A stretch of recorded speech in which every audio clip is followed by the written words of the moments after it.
The enemy is dead.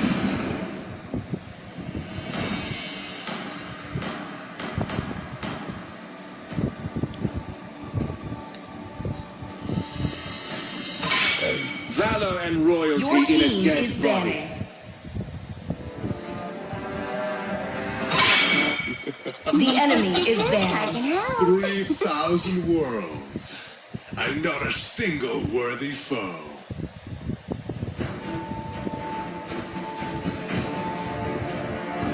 Hello, my friend.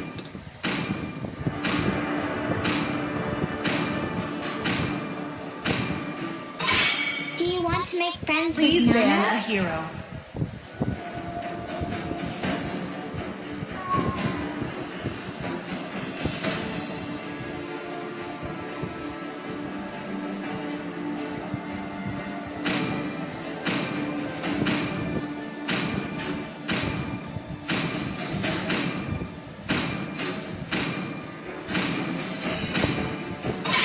The enemy is picking. No one can escape my iron fist. Your team is picking.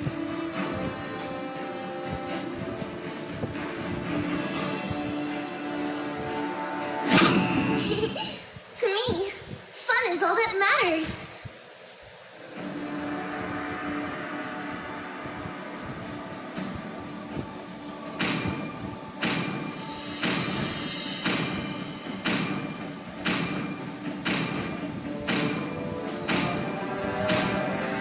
I'm bound by nothing. Be it The family enemy or is destiny. picking.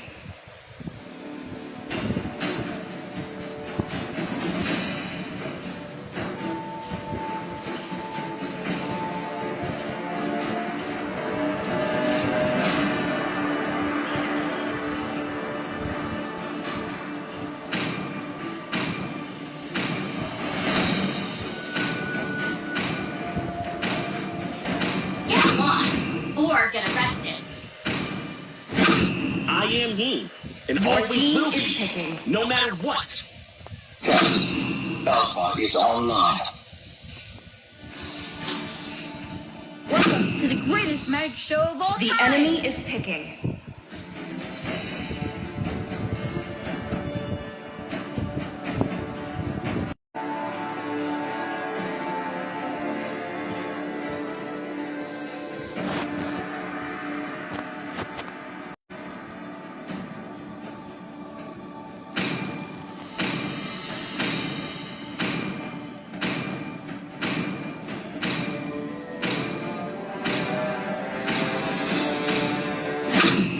I've been waiting for too long.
kill all The at enemy once. is banning.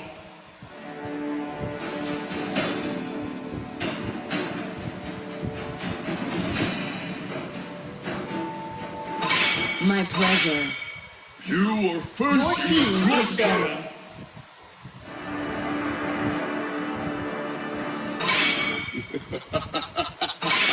Valor and The royalty enemy in is a dead banning. body. I'm not a single worthy foe.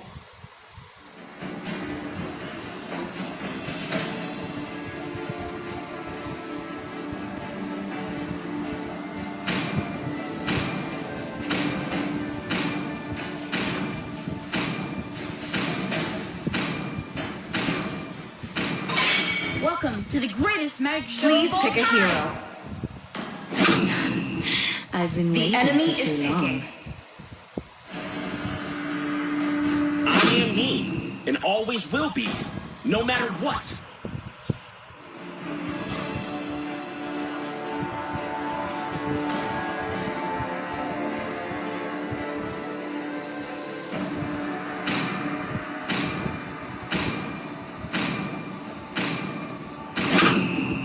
The Dragonborn Your team is back. picking.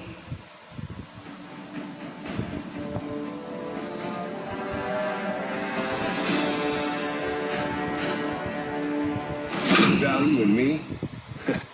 You should.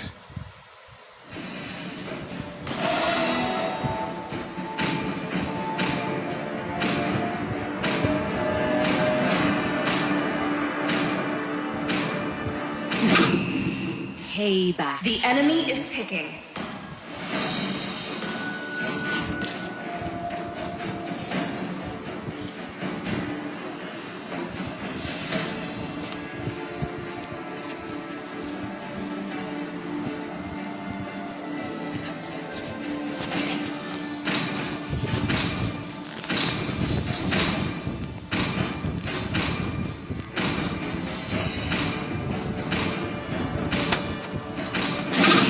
When you gaze into the Your abyss, team is picking. Abyss gazes back. I am the moonlight that breaks through the darkness. I might not be a lighted man, but The I do enemy know is my picking. traits.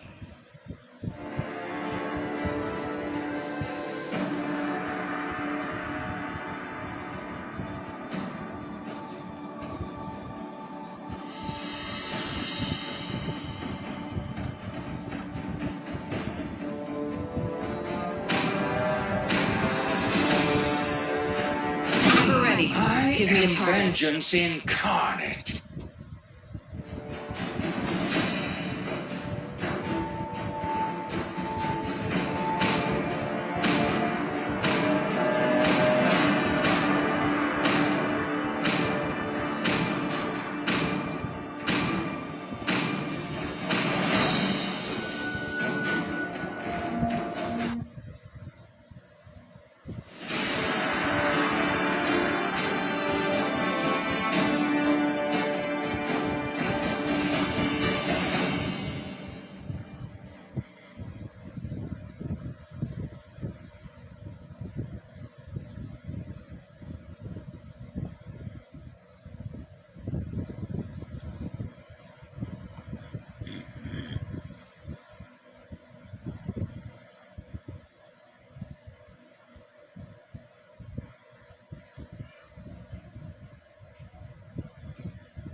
Welcome to Mobile Legends!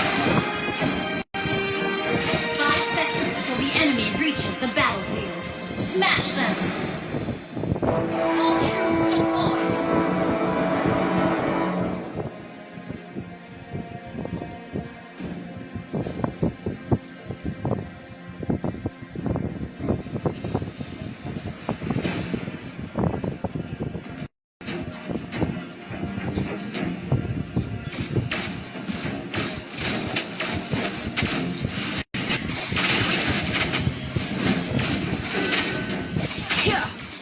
One strike, one kill.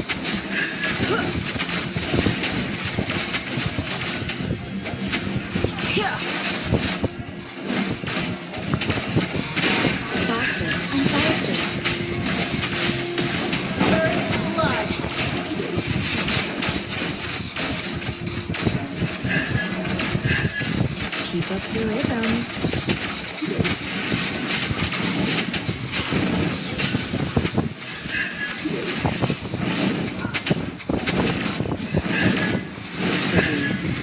Or not. Have been slain.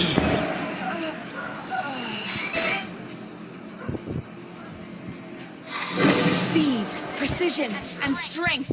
Bilis sa bleeding. Ally has been slain. Bleeding puro agad. An enemy has been slain. Enemy double kill. Keep up the rhythm. An enemy has been slain.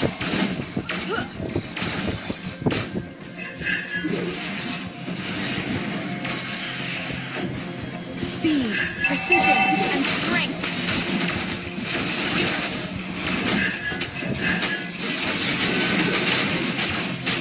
An enemy has been slain. An enemy has been slain. Double kill.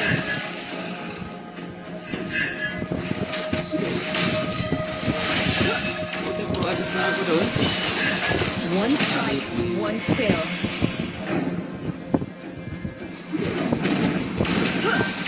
Request backup. I'm faster. Request backup.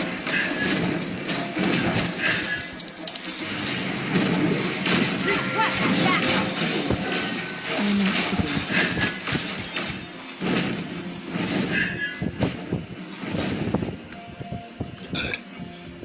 One strike, one skill. An ally has slain the turtle. An ally has been slain. Dumating pa. Walang yun na yun. Faster and faster. An ally has been slain.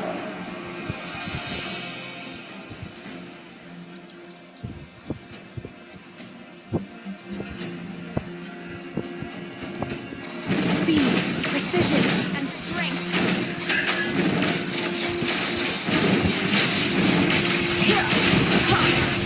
An enemy has been slain. You have slain an enemy. Request backup. To be or not to be.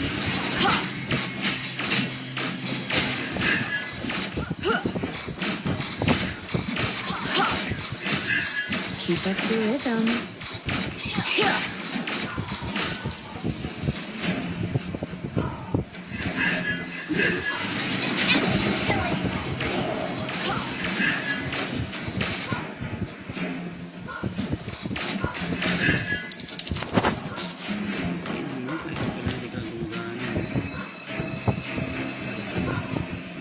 Request backup.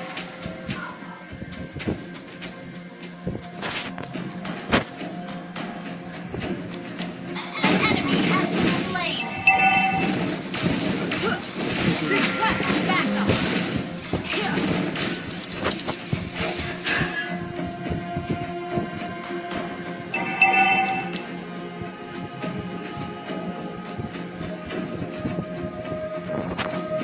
One strike, one skill.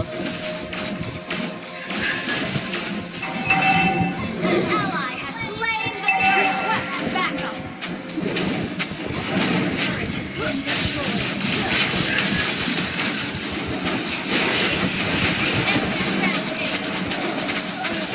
Request backup. Ally has been slain.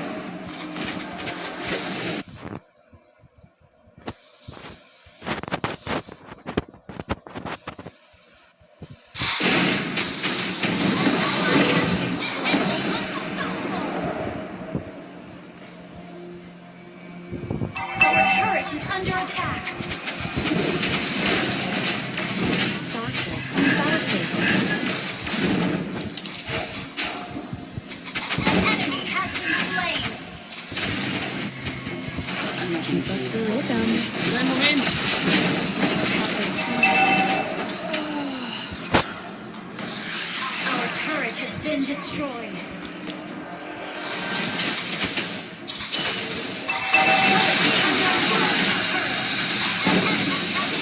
Double kill.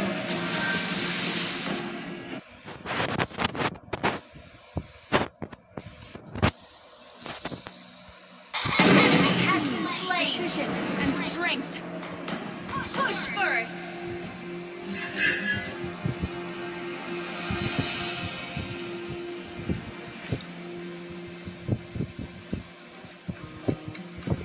Request backup. Faster and faster. Request backup. Keep up the rhythm.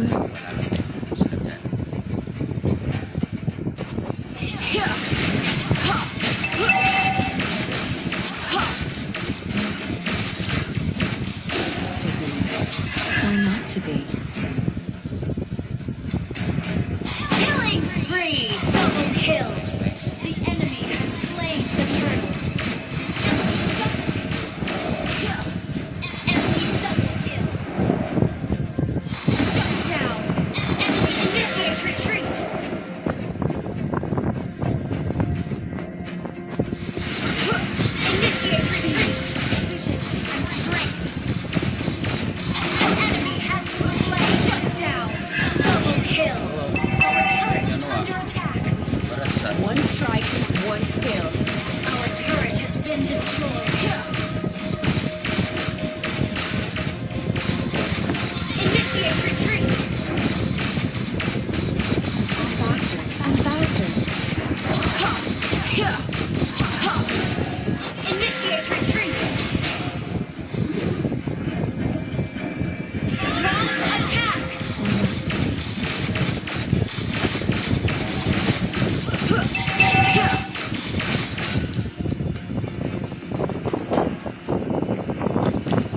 Keep up the rhythm.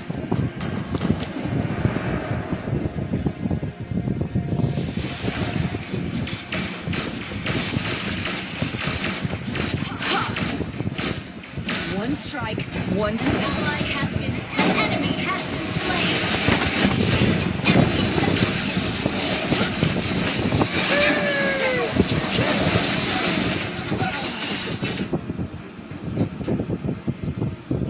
Initiate retreat. Our inhibitor turret is under attack. Kami ka na yun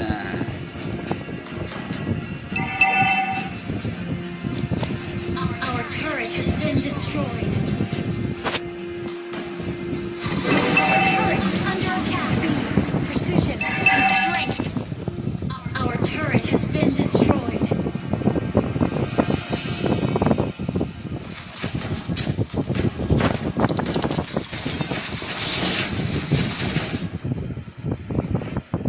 Enemy rampage. Initiate retreat.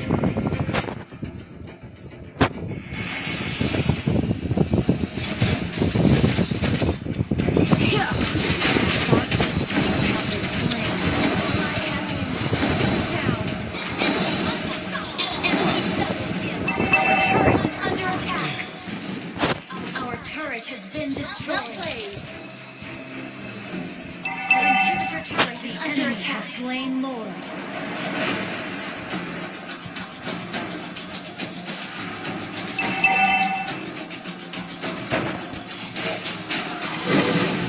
Speed, precision and strength.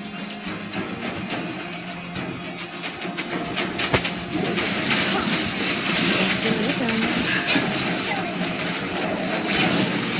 Shut down. Our turret is under attack. Our turret has been destroyed.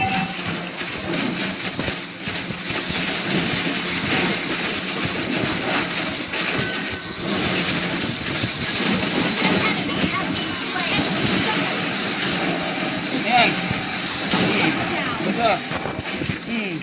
An enemy has been slain.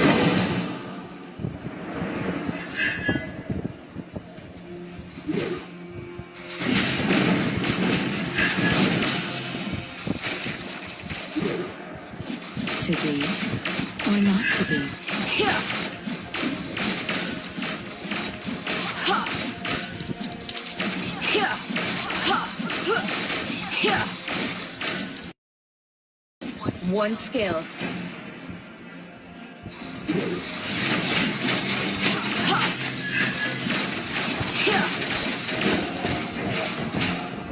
Initiate retreat. Speed, precision, and strength. Inhibitor turret is under attack. Or not to be.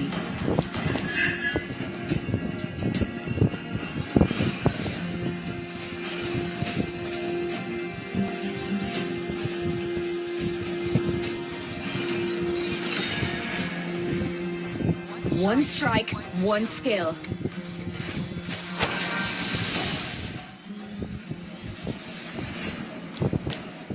Faster and faster. Initiate retreat. Keep up the rhythm. Killing spree. Shut down. Our base is under attack.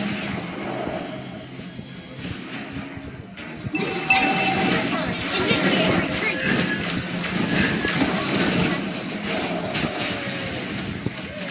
Faster and faster.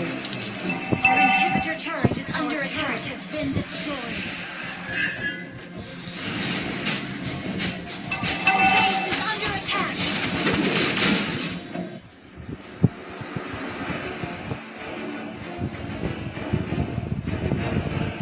Defeat.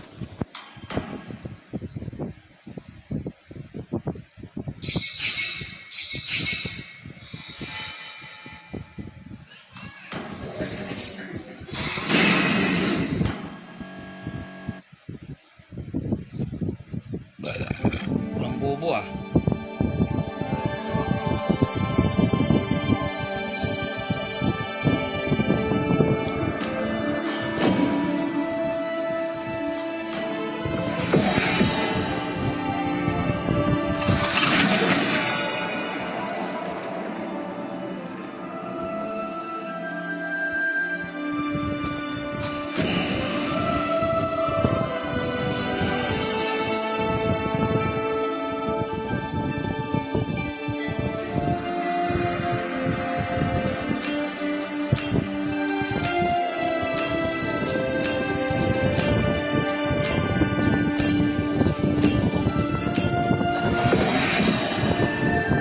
Panahan sa akin.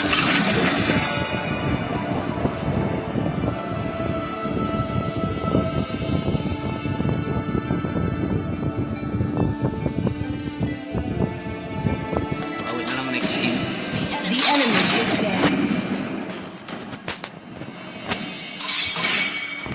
Thorns Please remain. ban a hero. Petals fall. My fists are I'm unflinching. bound. The enemy is Be it banning. family or destiny. I am Yin, and always will be, no matter what. Your team is banning.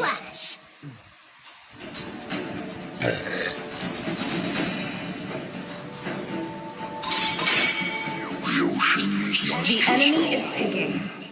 It is who we are.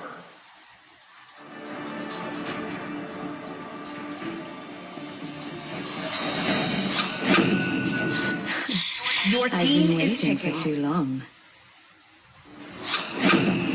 I am the moonlight that breaks through the darkness.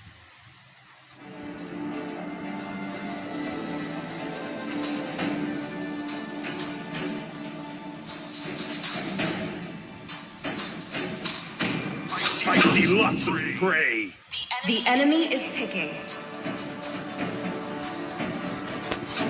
The Dragonborn is back. Soul of iron. Please pick a hero.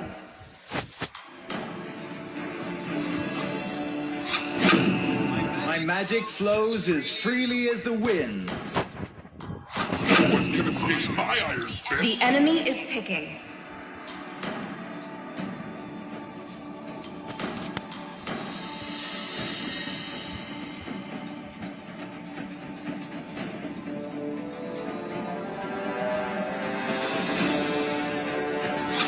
treasure.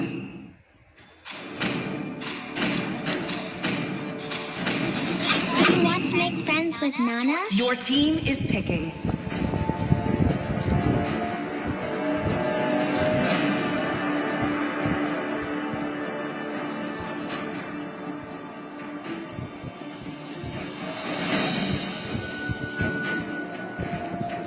My mission is to protect lives.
Welcome to Mobile Legends! 5 seconds till the enemy reaches the battlefield. Smash them!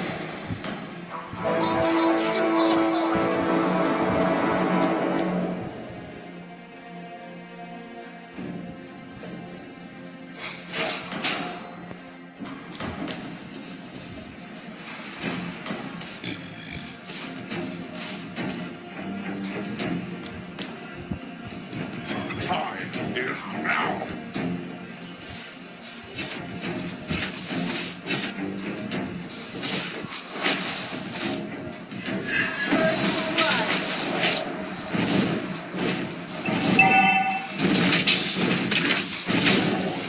Being shattered apart.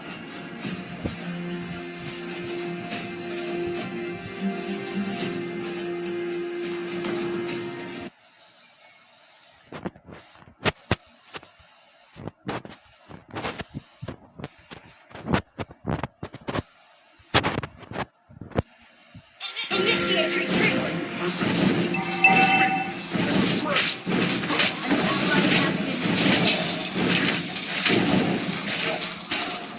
Hey, yan, man.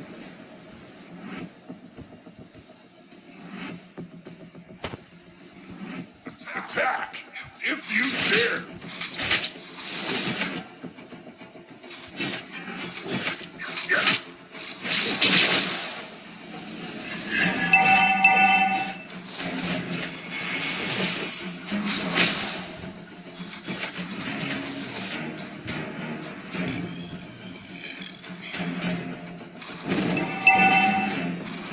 Shattering is the easiest thing.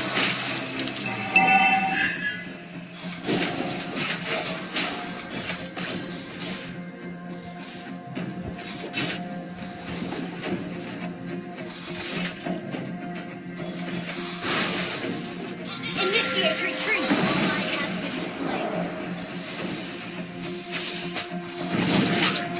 Simply my style. The enemy has slain the turtle.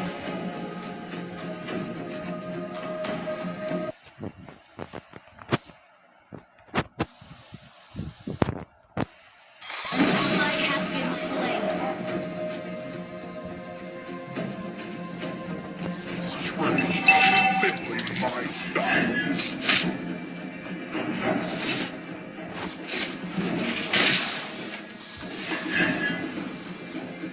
Attack if you dare.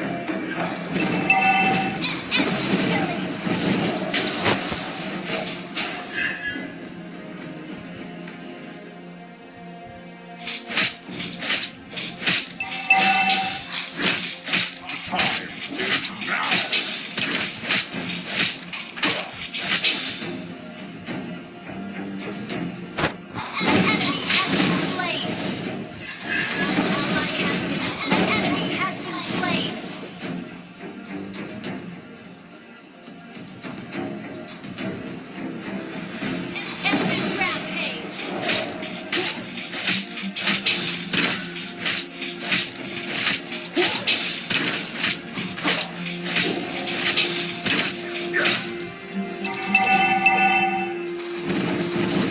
perfect fusion of speed and strength.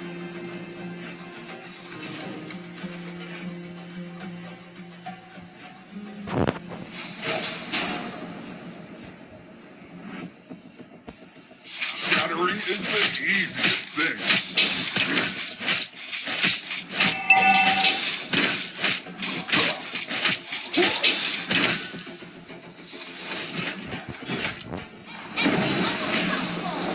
Shut down.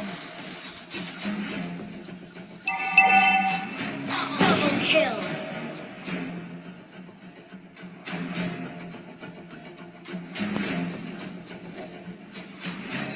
Launch attack. Shattered apart.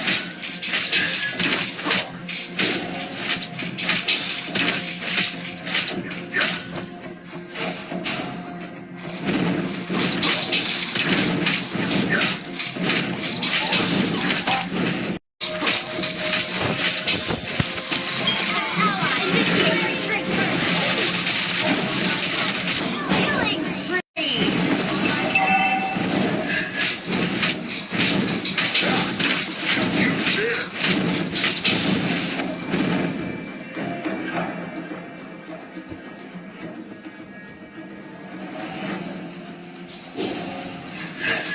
Artist of combat.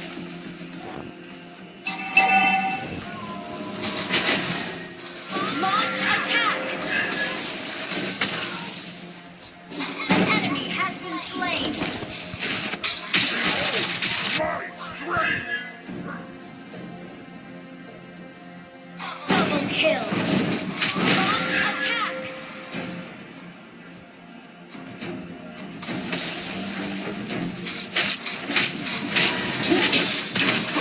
Down. Mega kill.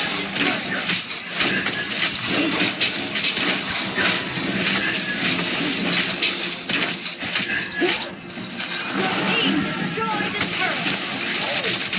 You have slain an enemy. Request backup. It's simply mine. Launch attack.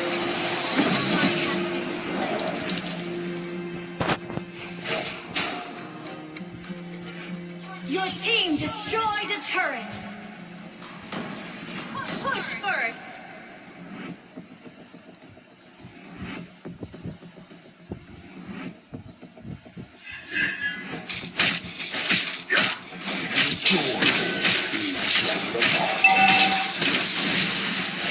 Our turret has been destroyed.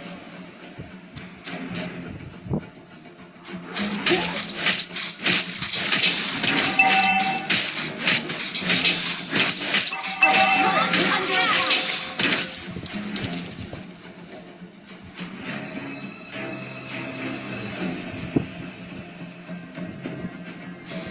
Shattering is the easiest thing. Unstoppable! Enemy has been slain. Attack has been slain. Enemy double kill. Initiate retreat. Triple kill.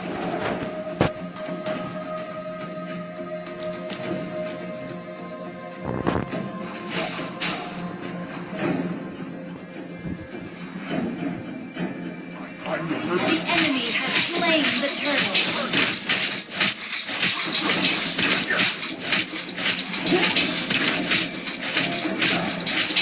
Initiate retreat. The time is now. Launch attack.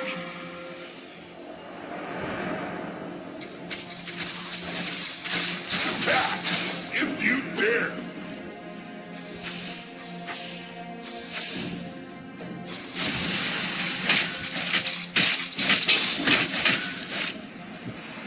Shut down. Yes, man. Our turret is under attack. Artist of combat. Push first. The boy. Ally has been slain. Launch attack.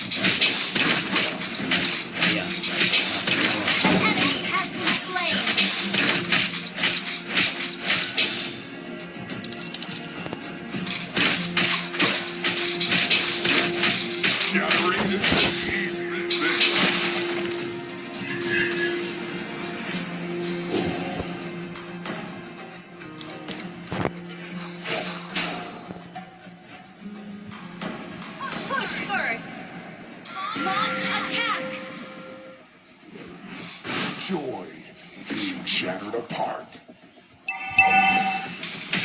Launch attack! An enemy has been slain. Ano? Your team destroyed a turret. Initiate retreat. Launch attack!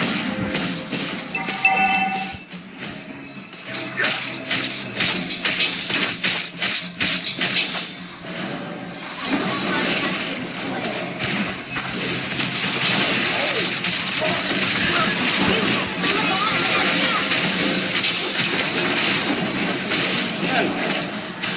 Push. Spin. Enemy has been slain. Initiate retreat. Okay lang yan. Okay lang yan.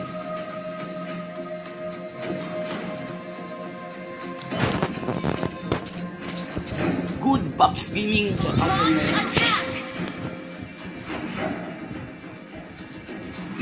Launch attack. Perfect fusion.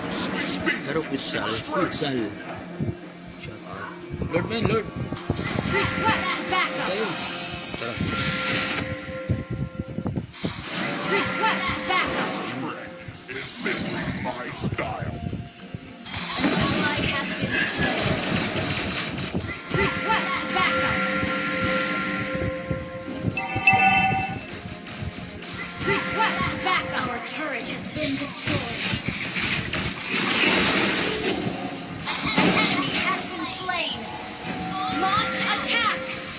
Request backup. Our turret is under attack.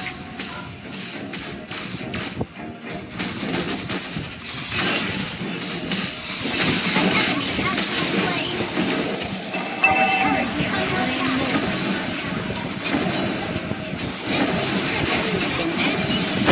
Ano yan? Our turret has been destroyed. Attack!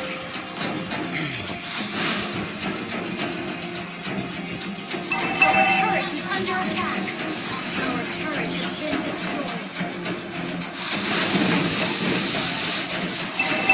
Your turret is under attack.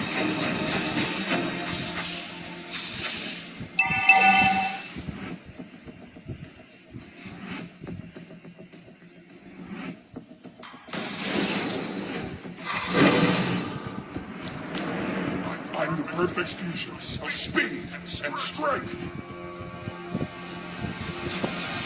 Request backup. Your turret is under attack. Launch attack! Our turret has been destroyed.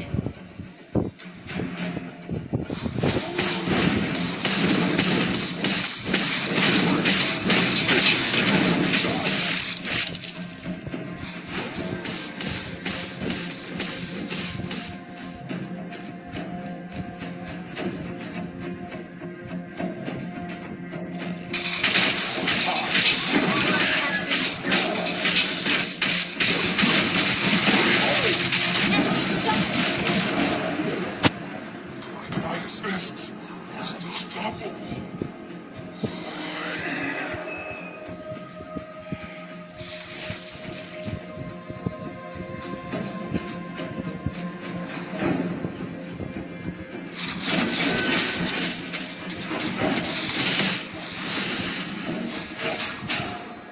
Our turret is under attack.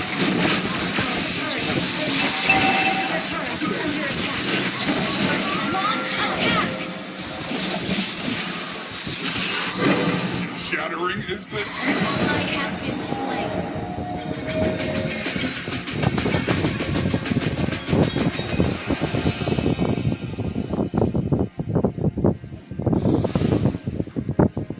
I'm an artist of combat. Our inhibitor turret is under attack. Our inhibitor turret is under attack.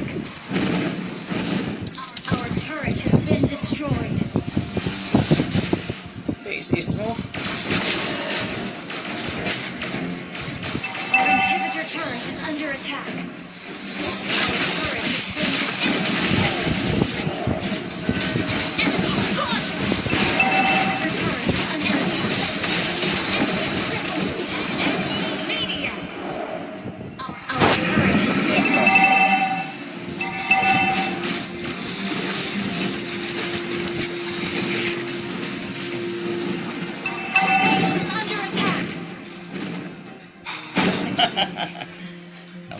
gago.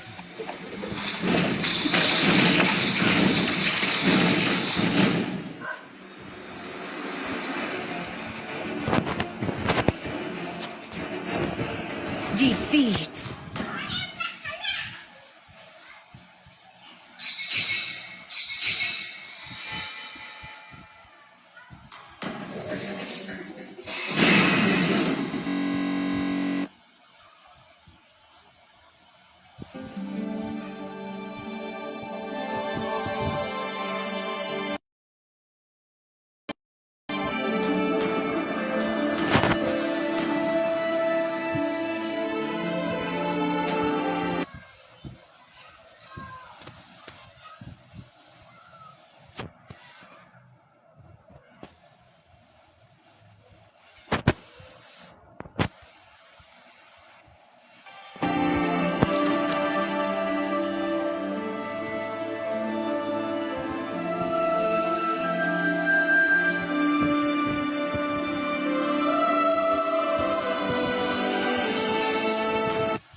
The enemy is dead.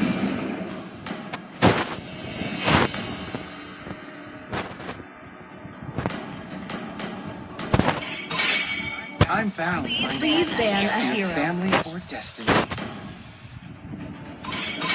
Sir, what's your command?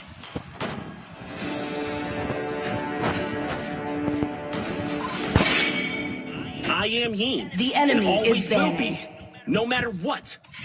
Do you want to make friends with Nana? My fists Your team are on is banning. Jensen.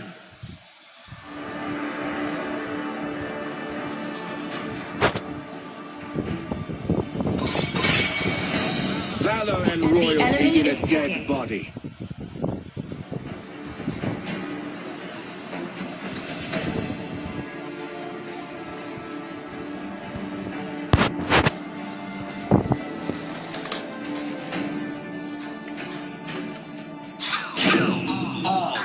Your team is picking. Hanabi, Sanjo.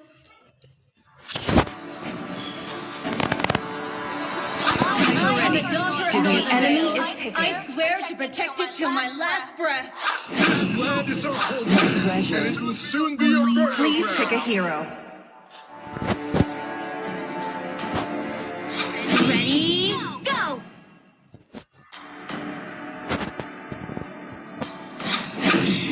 I've been waiting. The enemy is picking.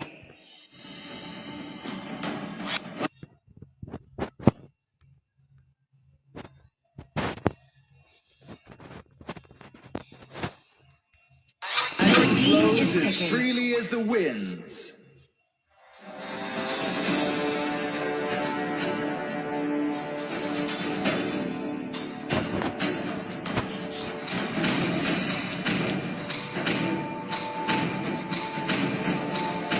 I see lots of prey.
you. Smash them. All troops deployed. One strike, one skill. Request backup.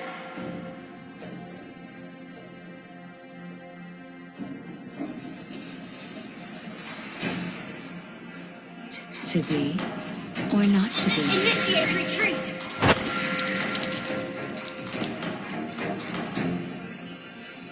Initiate retreat. Speed, precision, and strength. Request backup. Request backup. Faster. Request backup. Keep up the rhythm. Request backup.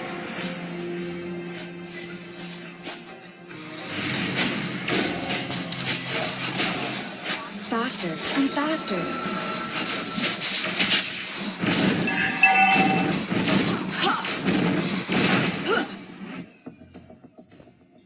Keep up the rhythm.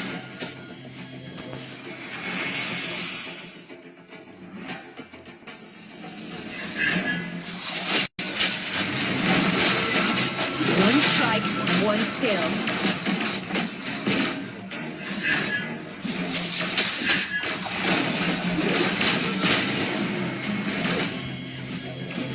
Speed, precision, and strength.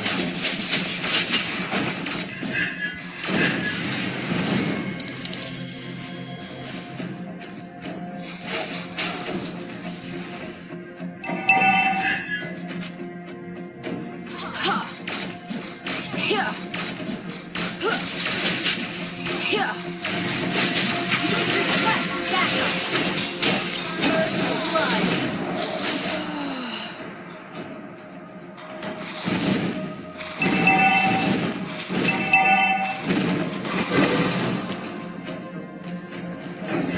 To be or not to An be. ally has slain the turtle.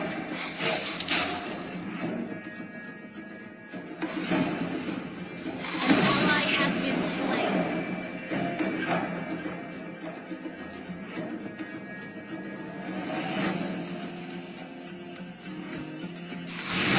Speed, precision, and strength.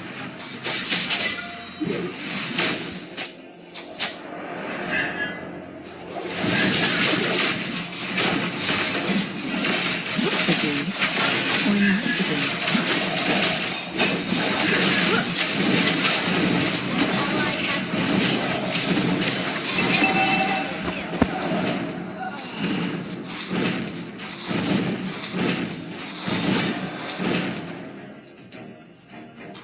Awit. One strike, ally has been slain.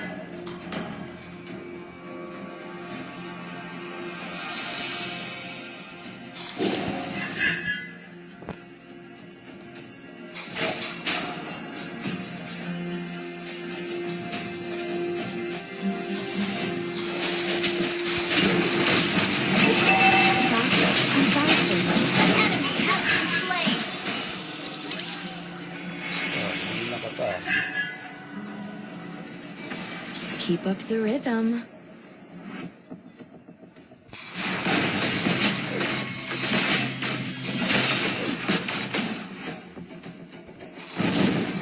To be or not to be. Request backup.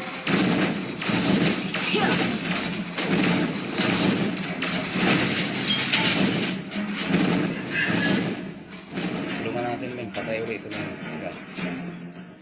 Faster and faster. Initiate Umalis. retreat. Kaya kung kailan nandito, siya kaalis. Backup.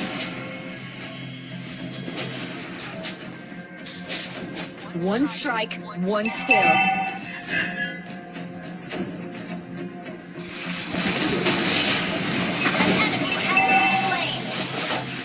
An enemy has been slain. Double kill. Initiate retreat. Request backup. Speed, precision, and strength.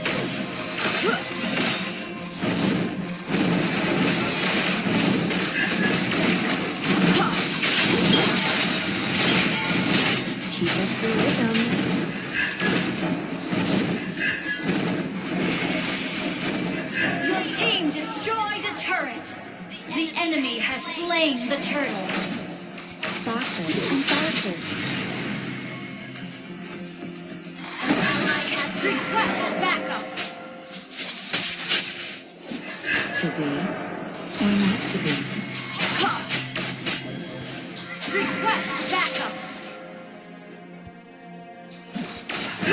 One strike, one skill.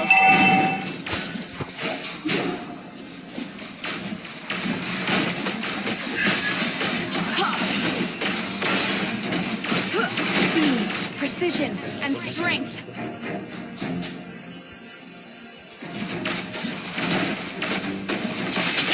Here. Keep up the rhythm. Rotate. Si ano pare? Request backup. Your team destroyed the turret. Initiate retreat.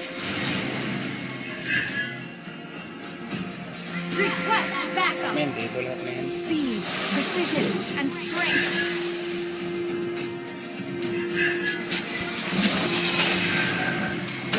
Your team destroyed. Initiate retreat.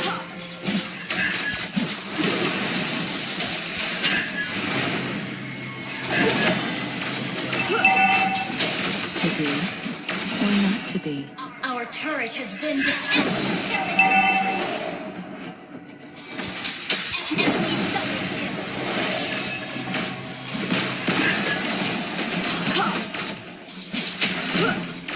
Request backup. One strike, one skill. Request backup. You have slain an enemy. Una ka. Retreat men, retreat. Initiate retreat. Our turret has been destroyed.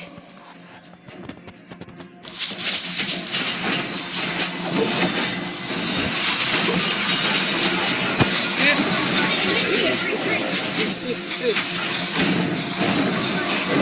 Killing spree.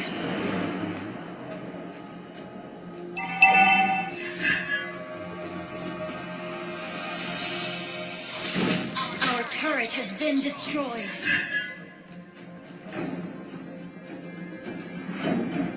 Keep up the rhythm. An ally has slain the turtle. Request backup. Faster and faster. Request backup. Request backup. Keep up the rhythm.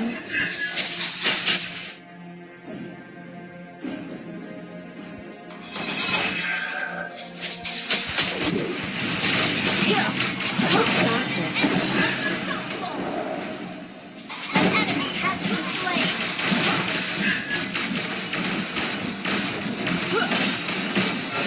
To be or not to be.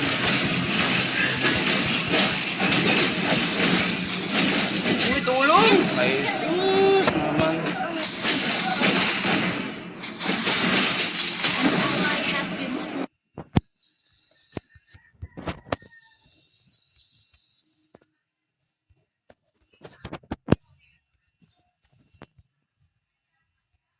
Our turret has been destroyed.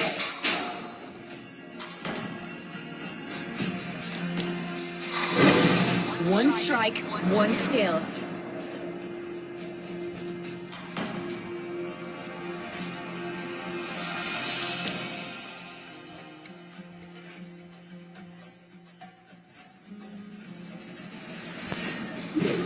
Kaya pagtulungan natin. Tara, dalawa tayo. Speed, precision. An enemy has been slain.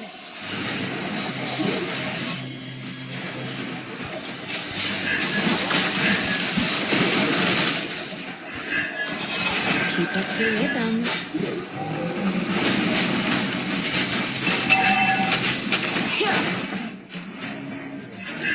Takbo si Gago eh. One strike, one skill. Initiate retreat.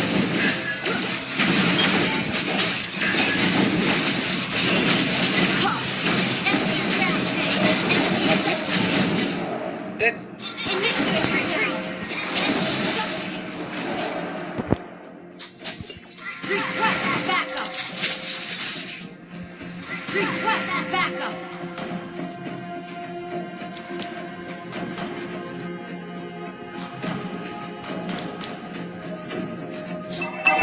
turret is under attack.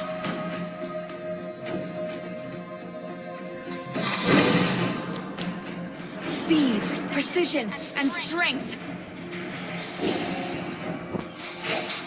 Request backup. Or not. Turret is under attack.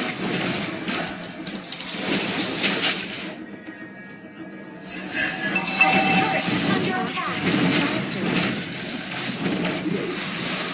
Shut down. Enemy has turret has been destroyed.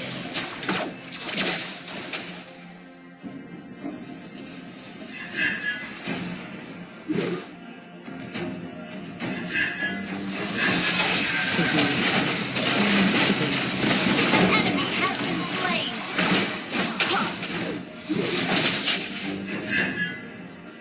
Launch attack. Speed, precision, and strength.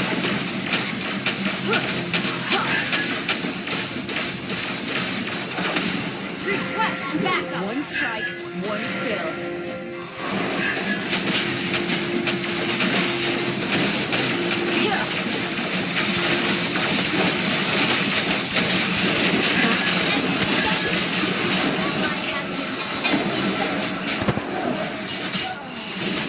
Request backup. Our turret is under attack. Our turret has been destroyed. Sabi mo! An ally has slain. Initiate attack. Request backup. Takbay ko.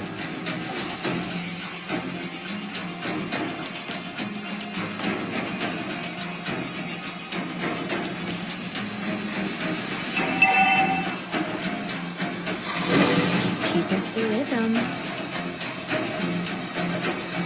Launch attack. Request backup.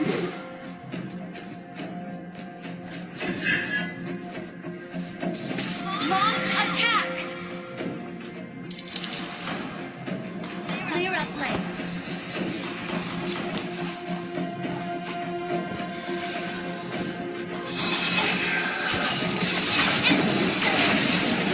Shut down. An ally has been slain.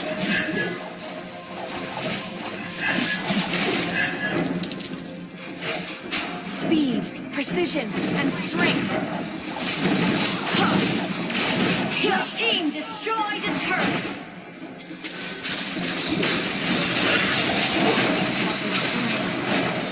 Request backup.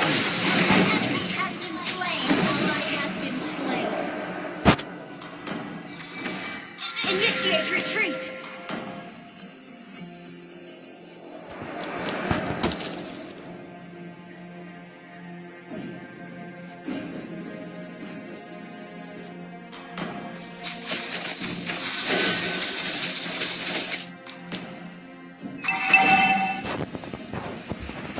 Request backup.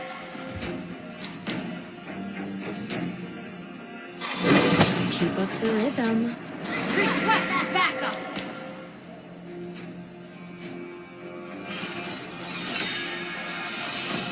Initiate retreat. To be, or not to be.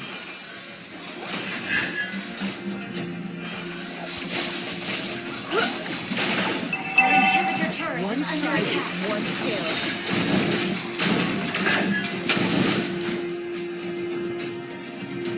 Timing. Faster and faster.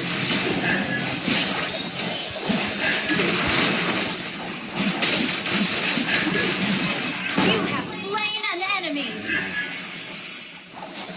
Launch attack. Precision and strength.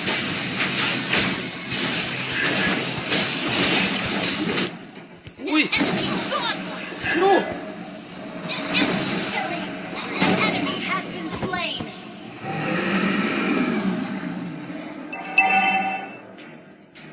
Enemy double kill.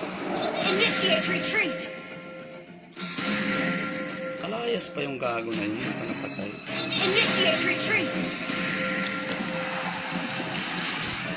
Your team destroyed a turret.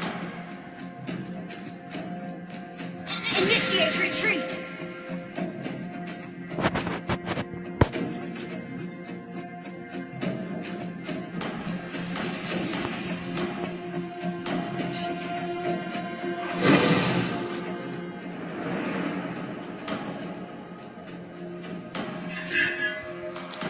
Request backup. Launch attack. Cái gì đây mà quên tệ.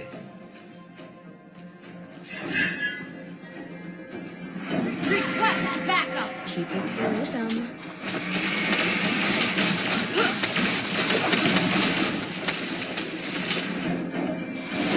Request backup.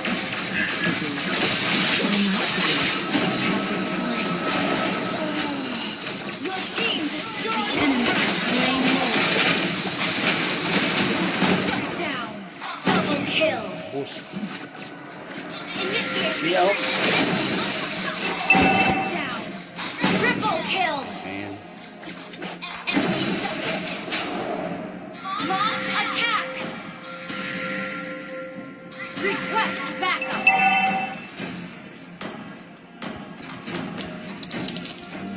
Launch attack.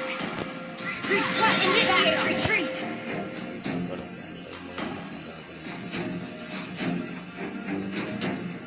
Request backup. One strike, one skill.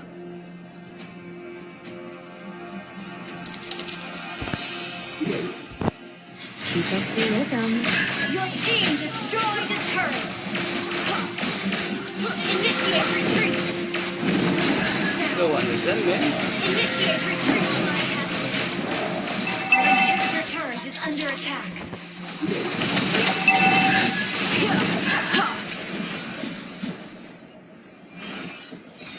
Faster and faster.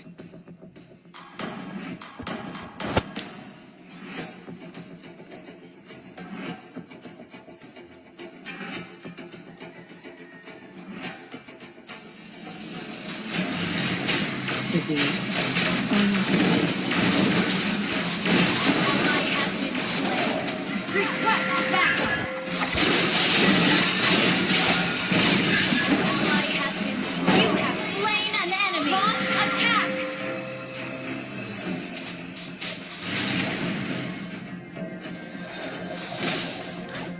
One strike, one skill.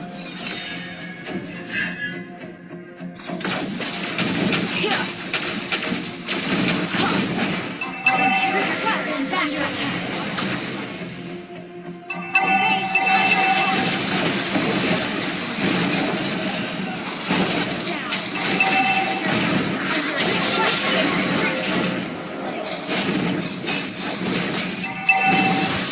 Our turret has been destroyed. Request backup. Initiate retreat. Enemy has been slain. Boleh mana? Initiate retreat.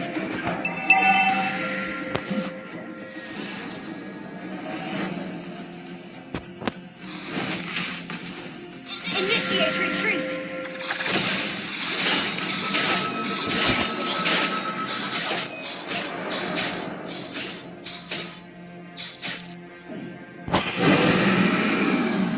Initiate retreat.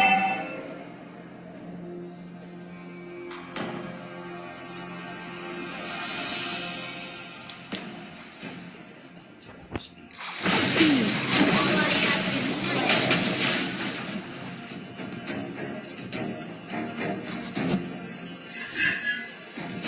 Keep up the rhythm. An enemy has been slain. Request backup. Or not to be.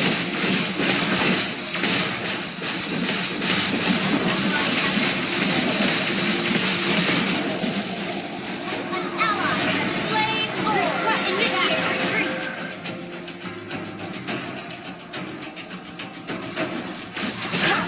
Initiate retreat.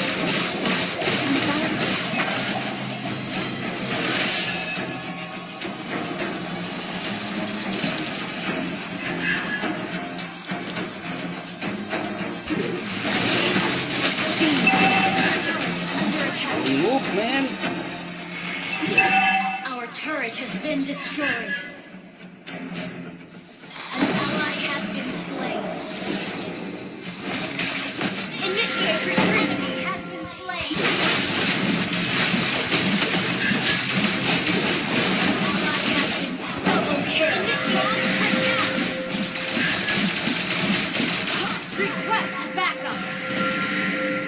One strike, one skill. Request backup. Request backup. To be or not to be. Request backup. Initiate retreat. One strike. Initiate retreat. Launch attack.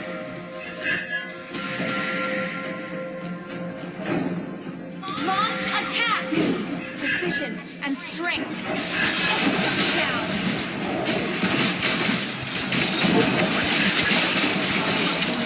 Initiate retreat. Your team destroyed the turret.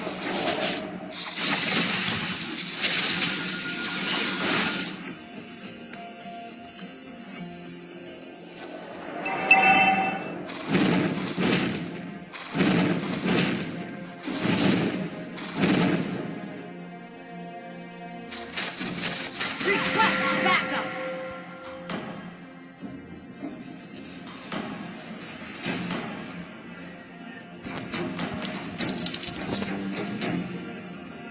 Dip pa yung may dip. An enemy has been slain. Our base is under attack. Enemy rampage.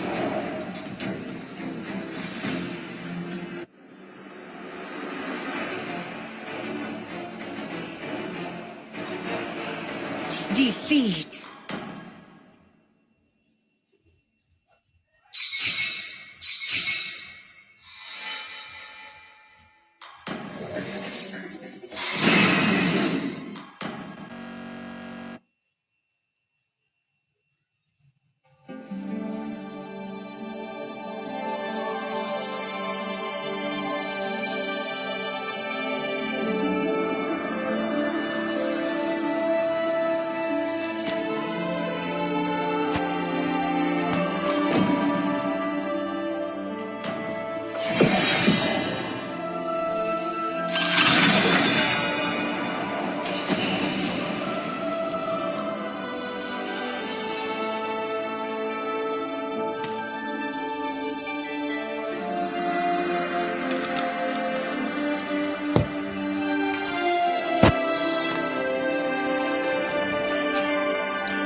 Your team is banning.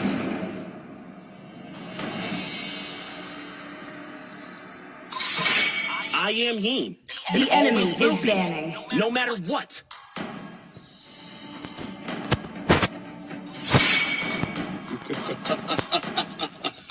3,000 worlds, and not a single worthy foe.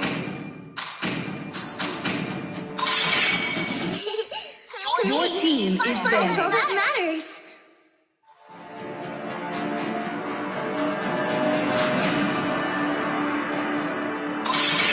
Hayabusa, Sanjo.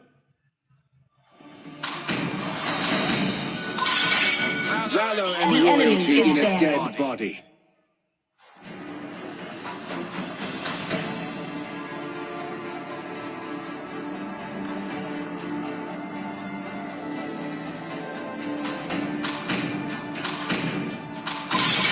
My fists are Please pick a hero.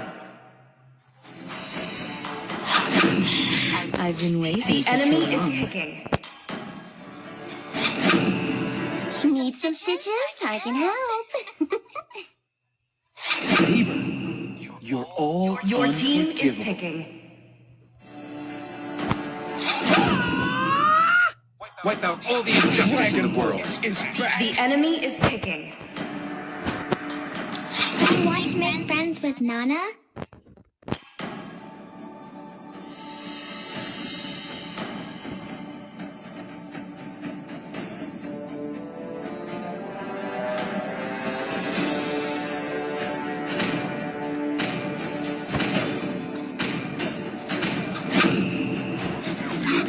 Your team is picking. Kill all at once.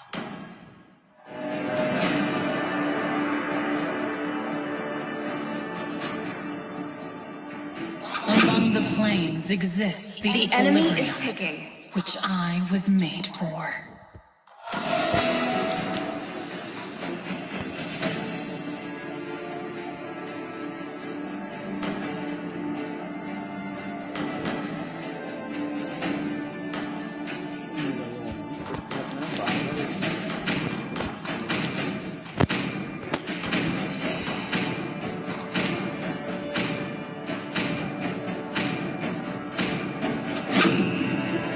I am a daughter of Northern Vale. I swear to protect it till my last breath.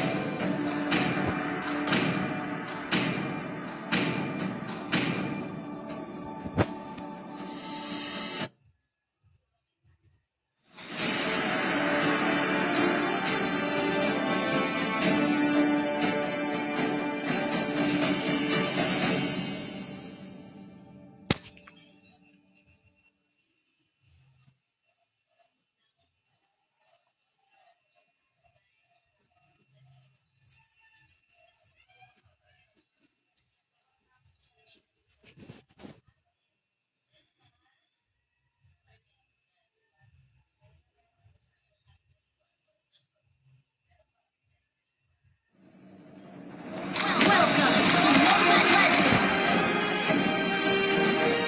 5 seconds till the enemy reaches the battlefield. Smash them!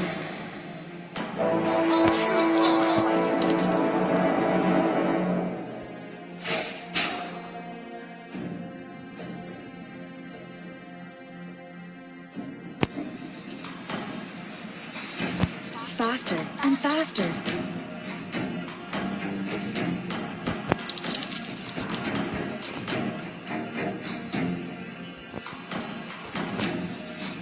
One strike, one skill.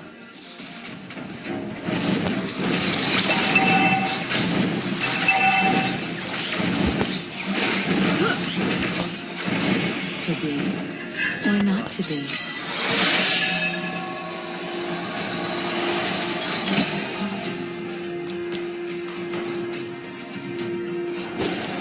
Speed, precision, and strength.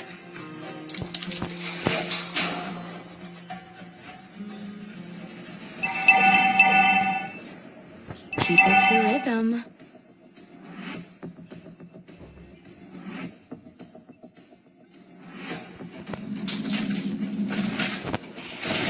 To be or not to be.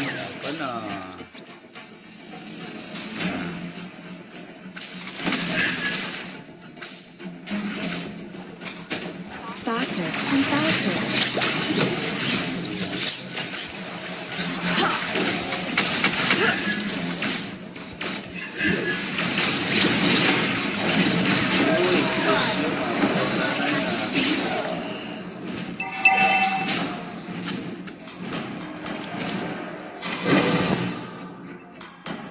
Speed.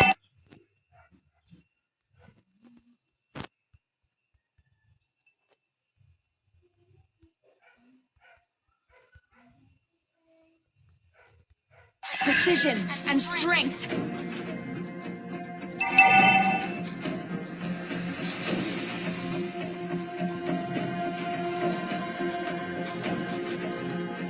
Ally has been slain.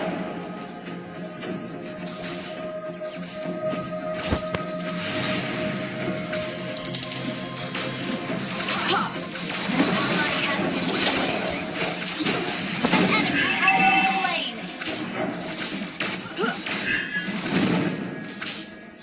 The enemy has slain the turtle.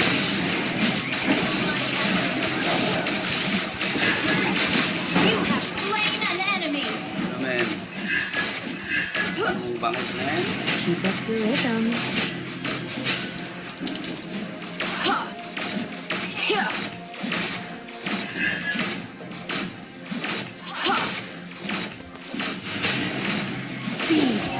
precision, and strength.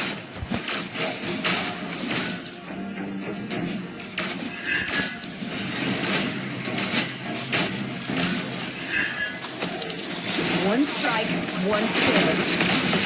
Your enemy has been slain.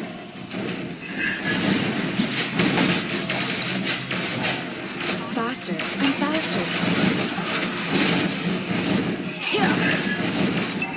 Enemy has been slain.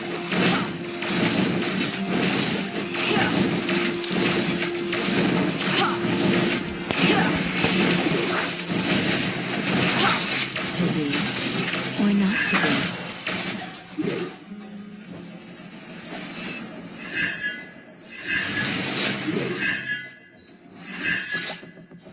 Keep up the rhythm.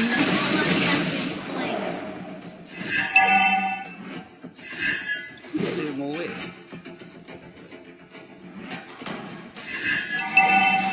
Sorry.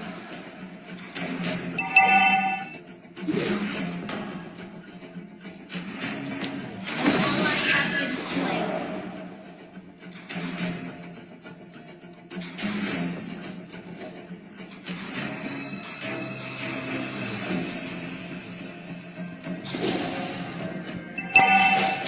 Ulitin natin. Tirahin mo.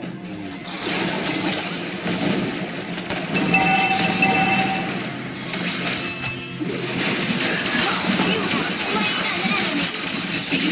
Double kill. Man.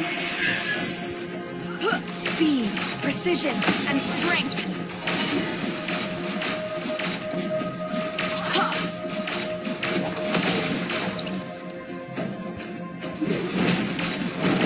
One strike, one kill. You destroyed a turret.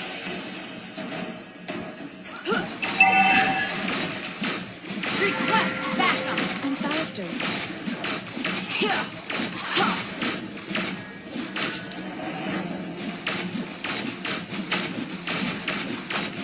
Keep up the rhythm.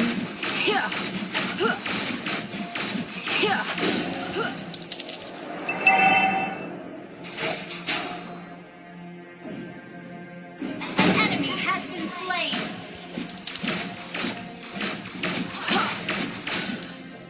Need assistance. Request backup. Tawag niyo, men. Tulungan niyo yan. Wait lang ah. To be or not to be.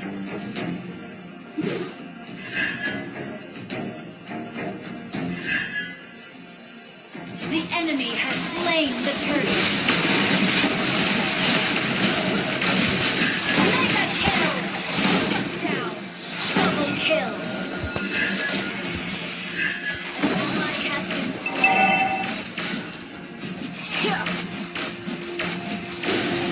Initiate retreat. Our turret has been destroyed.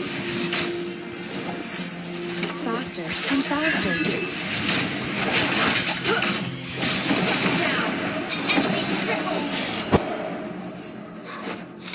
Ano gusto yun? Our turret is under attack. Enemy rampage.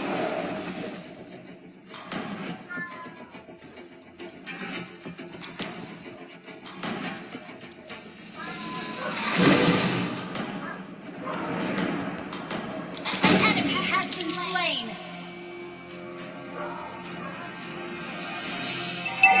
Our turret has been destroyed. Request backup. Our turret is under attack. To be or not to be. Ally has been slain. Enemy double. Launch attack.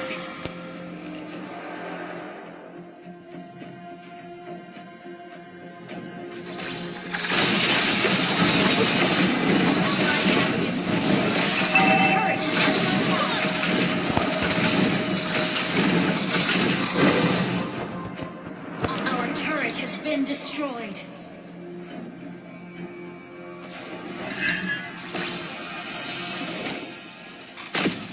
Speed, precision, and strength.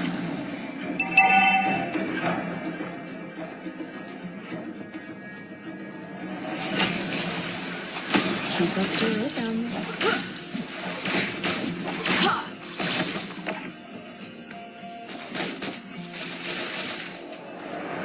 One Necessary! Initiate retreat! Our turret is under attack! Precision and strength! Inhibitor turret is under attack. Our turret has been destroyed. Your team destroyed a turret. Ally has been slain.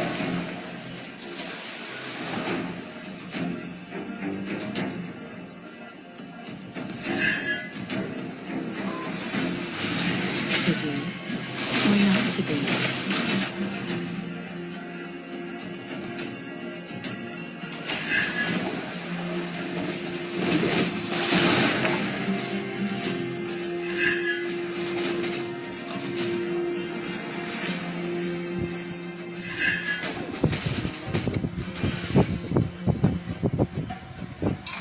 Legendary! An enemy has been slain! An ally has been slain! Here!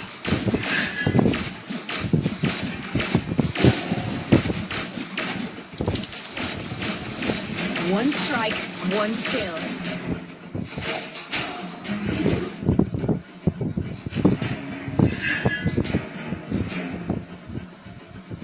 Our inhibitor turret is under attack.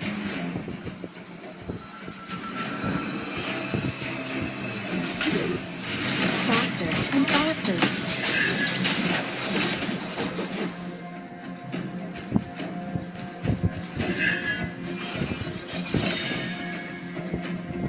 Keep up the rhythm.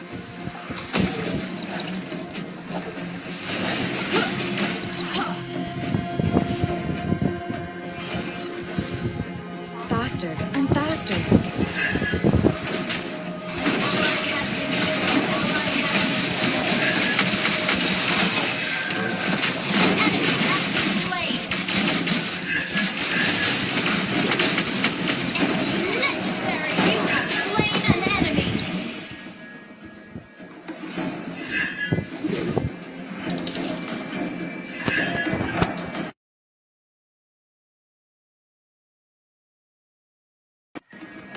Keep up the rhythm.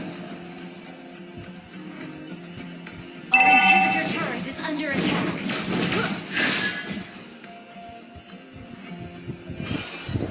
One strike, one skill.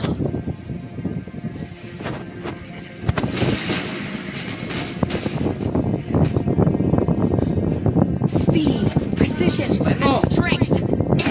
Legendary shutdown.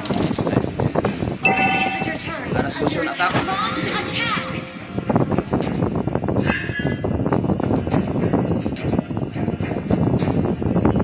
Launch attack. Inhibitor turret is under attack. You have slain an enemy. Our turret has been destroyed. Slain.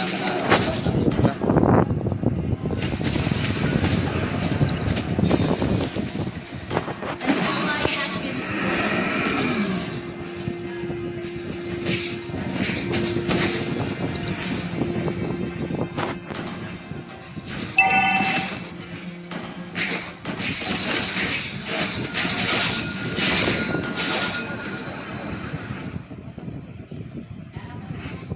Enemy has slain Lord.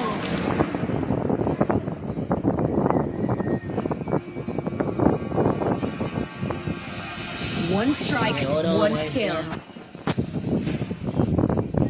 Out sa'yo, eso no. Wala, talo kami, men. Faster and faster. Tignan mo.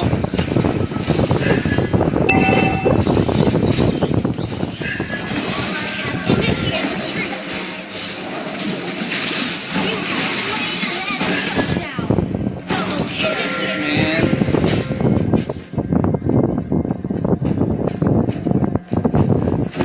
Inhibitor turret is under attack. Request backup.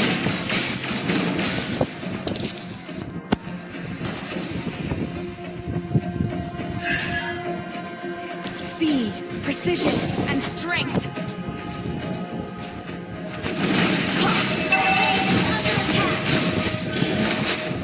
Under attack.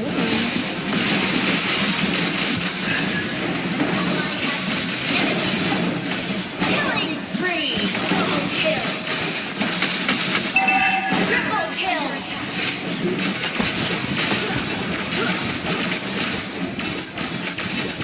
Our turret has been destroyed. Takpan. Launch attack. Tara, attack tayo. Request backup. Speed, precision, and strength. Nana. Isa. Launch attack. Initiate retreat. Enemy has been slain. Initiate retreat.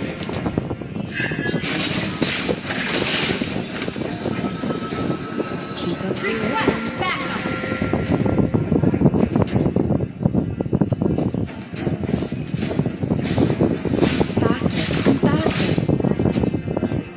Initiate retreat.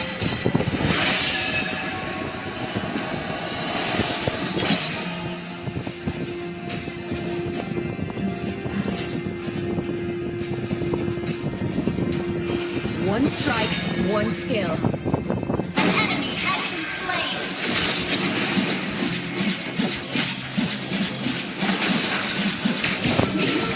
Monster kill. Wala na sitwasyon, men. Initiate launch attack. Or not to be. Uy. Ayan na, men. Ready yan, men.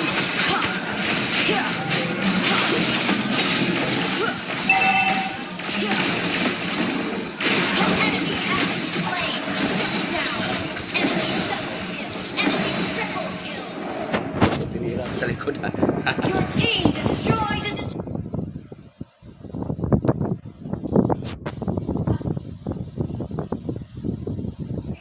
Initiate retreat.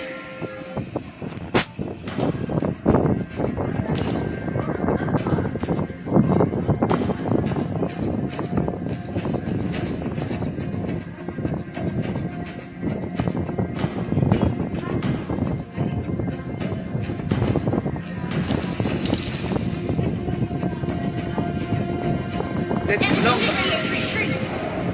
Tayo ng silong. Retreat. Ayan mo. Ayan, Lord, men. The enemy has slain more.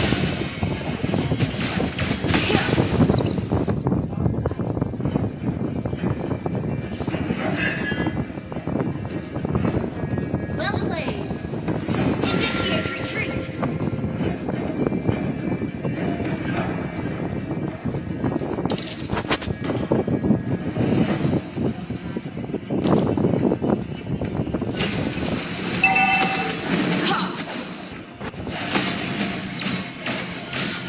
Our inhibitor turret is under attack. Our turret has been destroyed.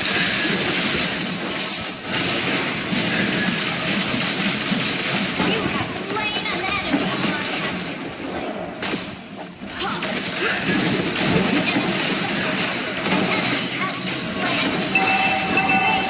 Silong.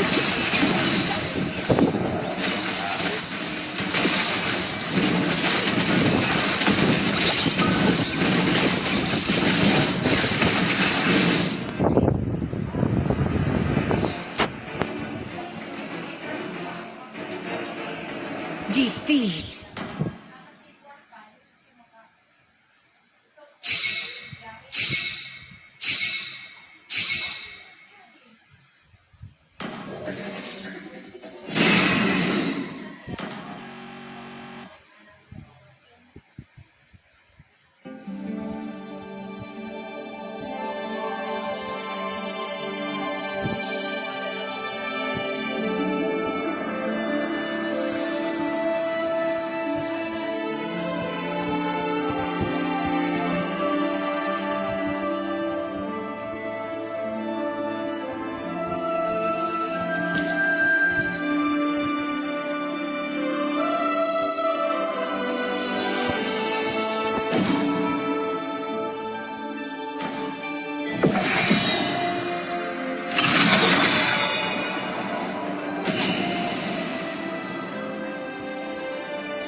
I am he. Your and always team will is be, banning. no matter what.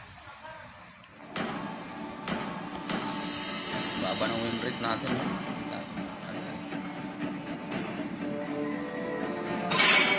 The ocean is not just our home. It is who we are. The enemy is banning. Venture to battle!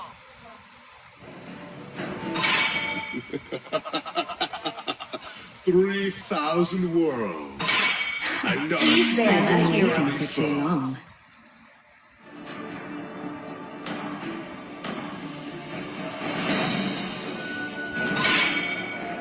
I'm bound. The by enemy nothing, is be picking. it family or destiny. Sniper ready. Give me a target. Your team is picking.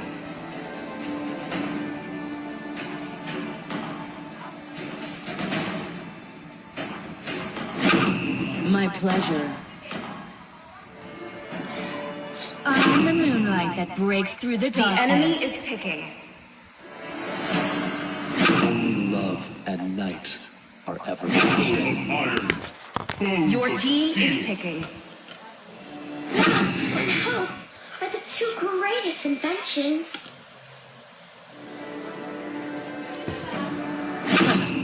I do what I The want enemy to is do. picking.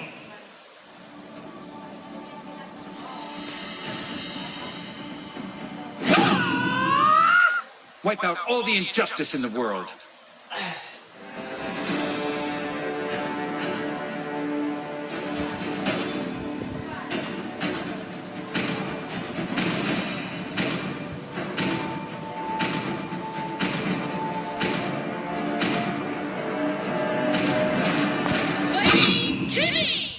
Please pick a hero.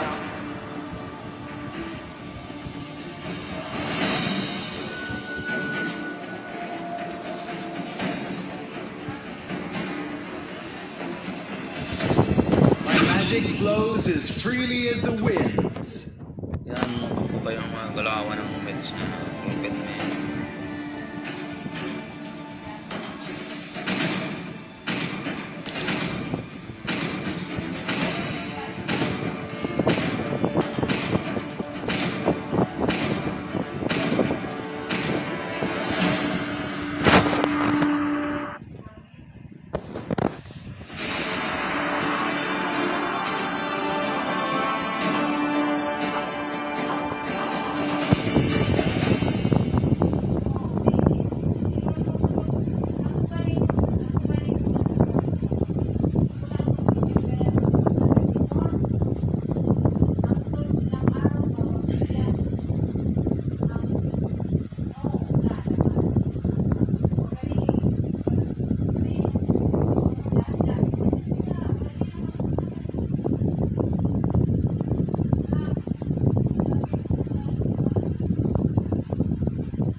Welcome to Mobile Legends! 5 seconds till the enemy reaches the battlefield. Smash them!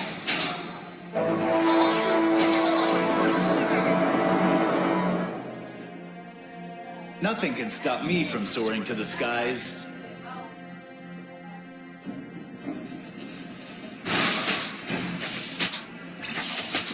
Where is the boy who's like fire?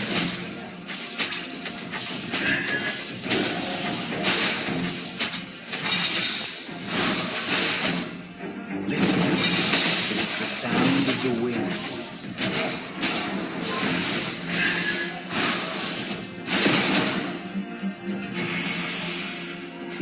You can no longer move. Don't even try.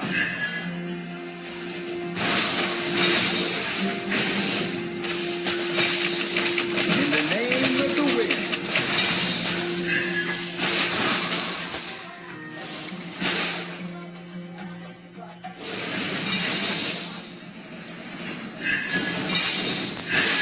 The boy who is like wind.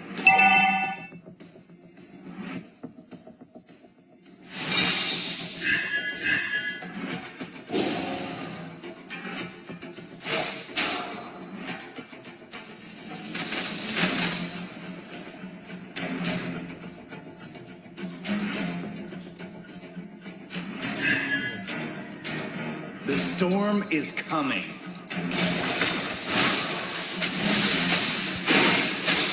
First blood. Listen, it is the sound of the winds.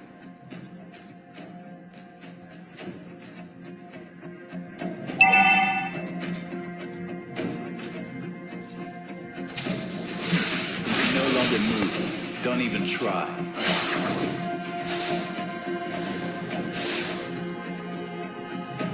Request backup. Time total, man. The enemy has slain the Terus turtle. nakatapos mo lang doon. Hindi mo kinuha dito.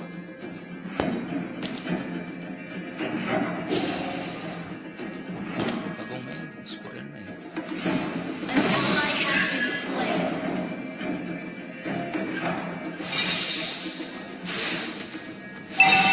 Where is the boy who likes fire?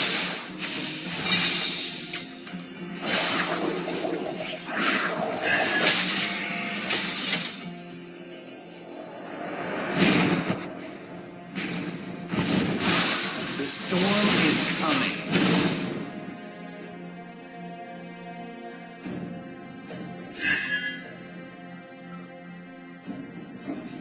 In the name of the winds.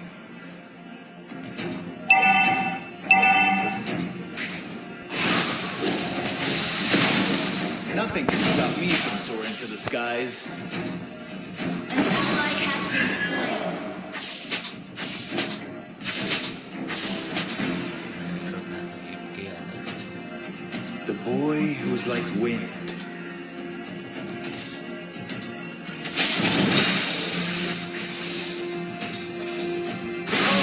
The fury of the wind.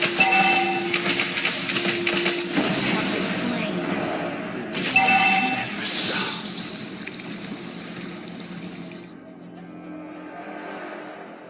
Yan yan. An enemy has been slain. An enemy has been slain.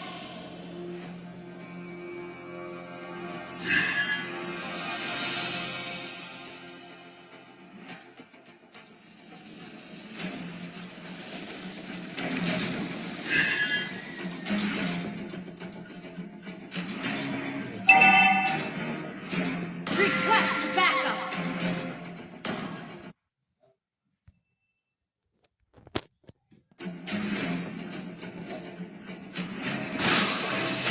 The fury of the wind. Request backup. Request backup. Ally has been our turret has been Request backup. An ally has slain the turtle. double kill. Enemy killing. Our turret is under attack.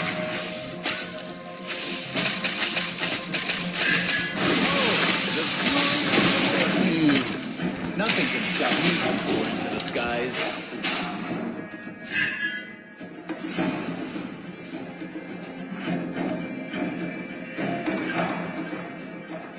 An enemy has been slain. Push first. Sorry. In the name of the wind. Have been slain.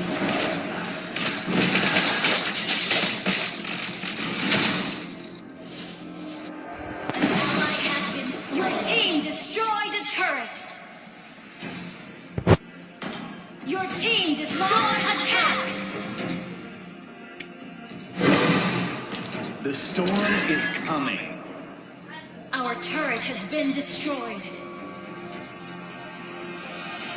Where is the boy who likes fire?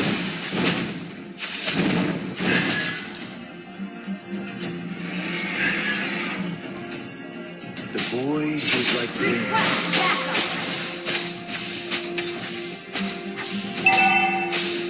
Our turret is under attack. Our turret has been destroyed. Initiate retreat. An ally has been slain. Red man! Initiate retreat. Our turret is under attack. Initiate retreat. Pangit na yung bill ngayon, man. Launch attack.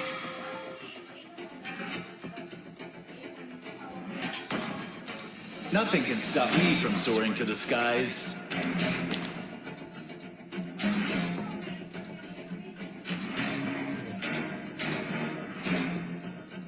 In the name of the wind. Enemy rampage. Shut down. Request backup. The storm is coming. Enemy has been slain. Behold, Double kill. where is the boy who's like fire?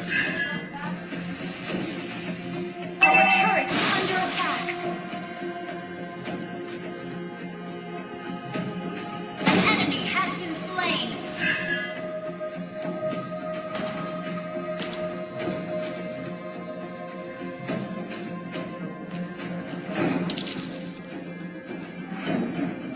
An ally has slain the turtle. Listen. The sound of the wind.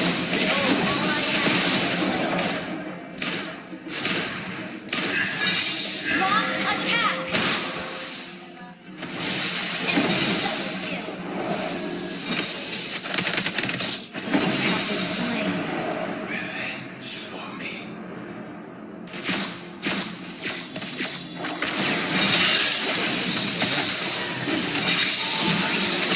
Ally has been slain. Ally has been slain. Tagal pininda ng ulti mo, ano? Our turret is under attack. You can no longer move. Don't even.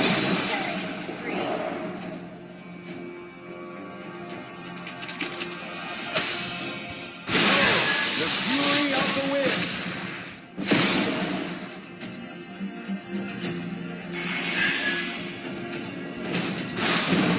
The storm is coming.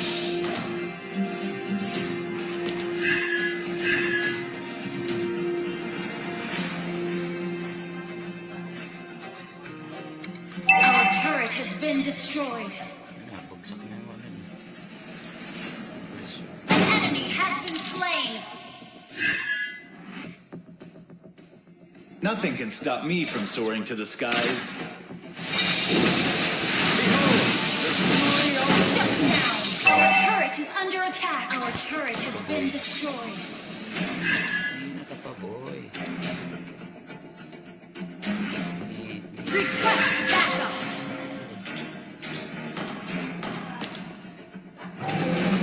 Your team destroyed a turret. Initiate retreat. Your team destroyed the turret. Initiate retreat. Request backup. You can no longer move. Don't even Dito sila try. lahat sa lahat. Ally has been slain.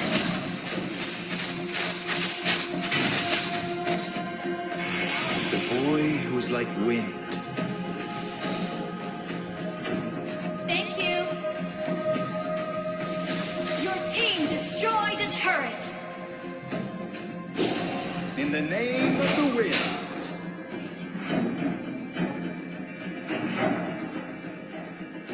An enemy has been slain. Where is the boy who's like fire? The enemy has slain. Request backup.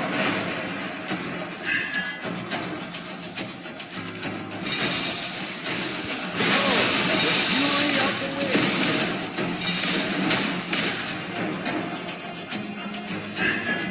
Initiate retreat. Lubungan mo dito. Enemy has been slain. Shut down. Nice. Double kill. Bato. Triple kill. Minyak! Maniac. Nice, man. Launch attack. Listen. It is the sound of the winds.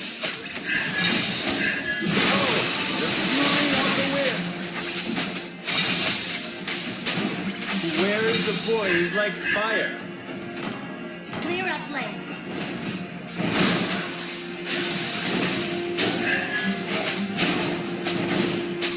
In the name of the wind. Clear up lanes.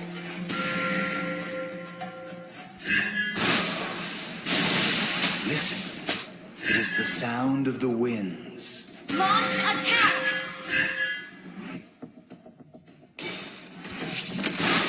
Behold, Enemy has been slain.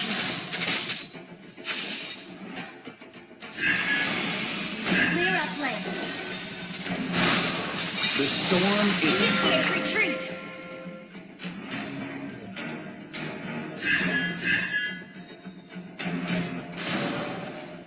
nothing can stop me from soaring to the skies.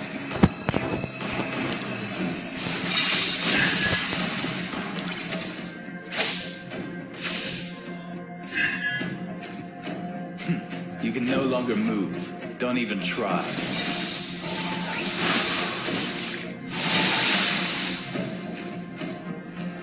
Nothing can stop me from soaring to the skies.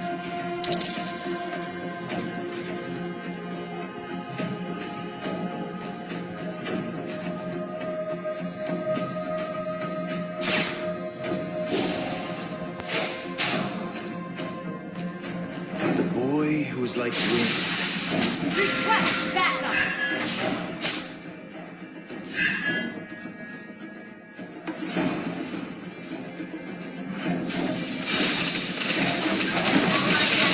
Unstoppable. Initiate retreat. Launch attack. Your team destroyed a turret. An enemy has been slain. Initiate retreat. An ally has been slain. Behold, the fury of the wind. Ayan, di tinamaan, men. Lord, Lord, Lord! Request backup. Terot! In the name of the wind. Request backup. Request backup. Sige na, bilis! No longer move.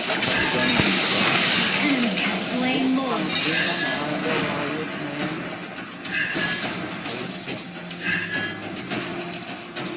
Where is the boy who's like fire?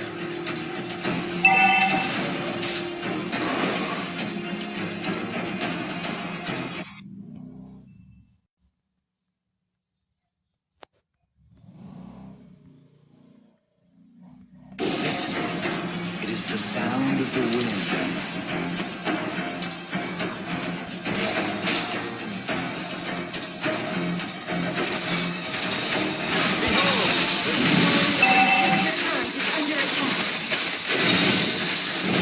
Under attack.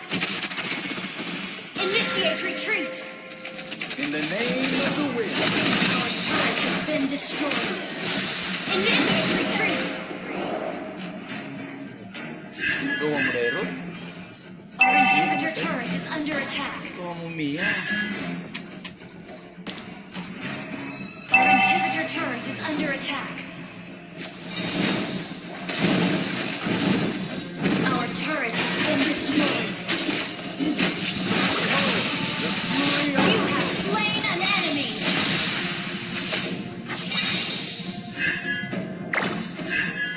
The boy who was like wind.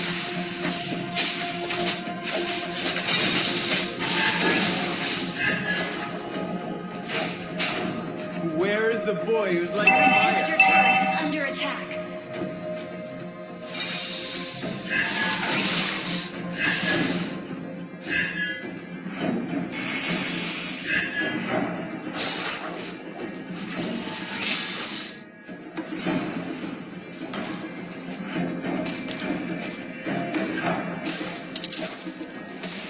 The storm, oh, the fury of the wind.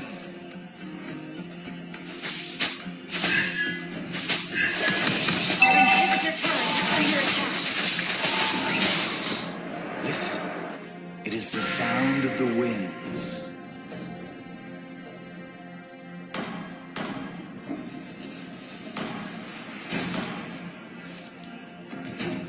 Nothing can stop me from soaring to the skies. An ally has been slain.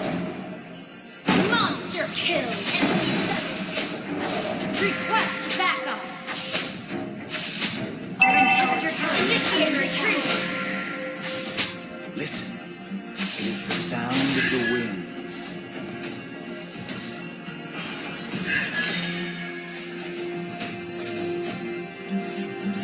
Where is the boy who's like fire?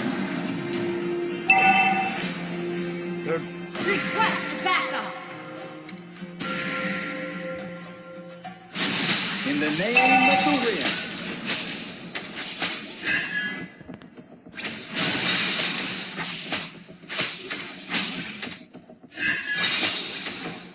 The boy. Behold, the fury of the wind.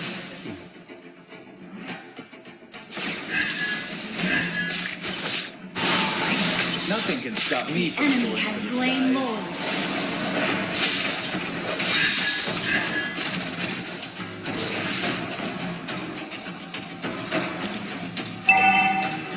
Initiate retreat. Request backup. The storm is coming. The fury of the wind. Initiate retreat.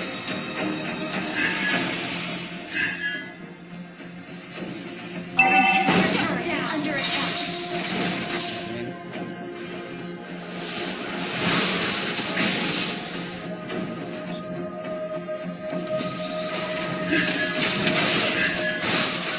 The boy who is like wind.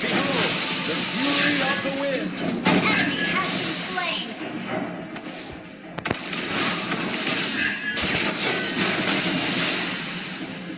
In the Our name of inhibitor the turret wind. is under attack. An ally has been slain.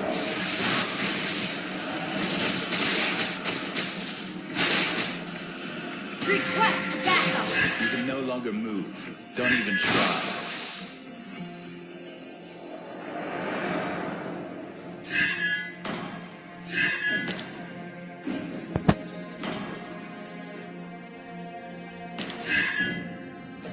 Where is the boy who's like fire? Clear up lanes. Nothing can stop me from soaring to the skies.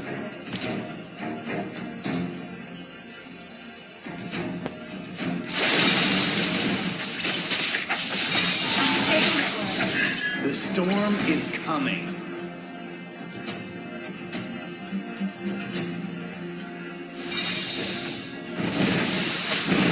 The sound of the wind.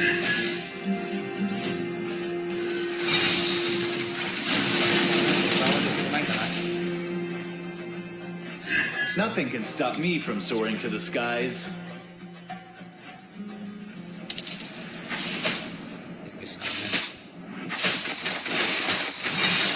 The boy is like, behold, the fury of the wind. Down. Initiate retreat. Has been slain. An ally has been slain. Unstable network.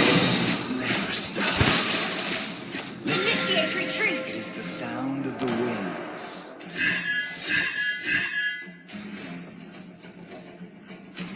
Inhibitor turret is under attack. Has been destroyed. An enemy has been slain. Base is under attack.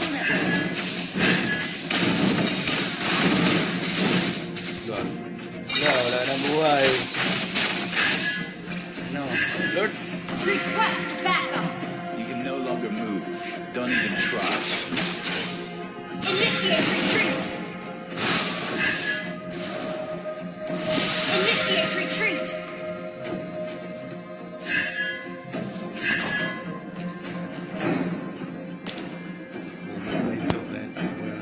Lord na, Lord. Request backup.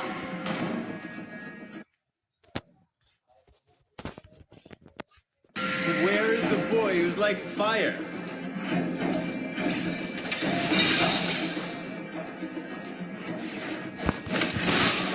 Behold, the fury of the wind.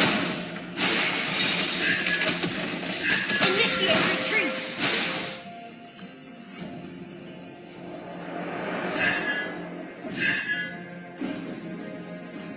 In the name of the winds.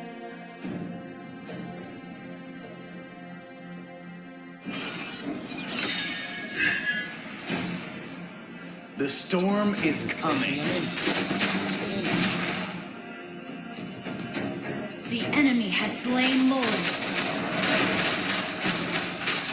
The boy who's like wind. Behold, the fury of the wind. Enemy has been slain. Initiate retreat backup.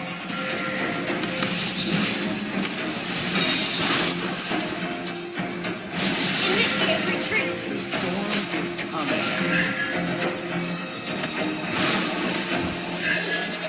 Initiate retreat. The enemy has been slain. Our base is under attack. Listen, Busan, man. it is the sound of the Enemy killing spree. Behold, the fury of Killing spree. Initiate retreat. Initiate retreat. the boy who's Shut down. Launch attack.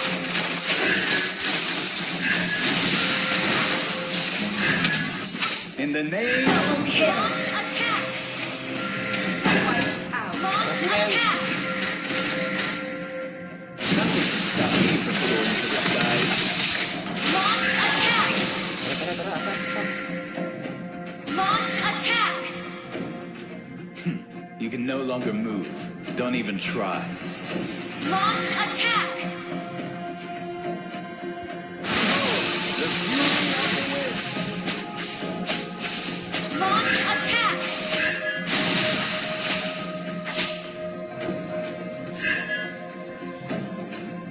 The storm is. Initiate retreat. Mega kill. Your team destroyed a turret. Clear out.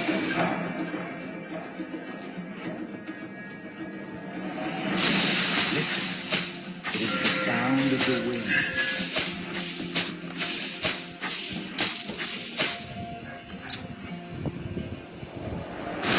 In the name of the wind. Request backup. Behold, the fury of the wind. Nothing can stop me from soaring to the Request backup. skies. Initiate retreat. Where is the boy who's like fire? Initiate retreat.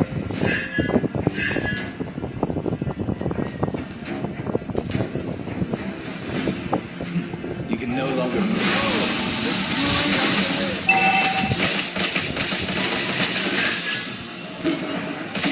Down. Request backup. Tanong ko ng video. Ulit.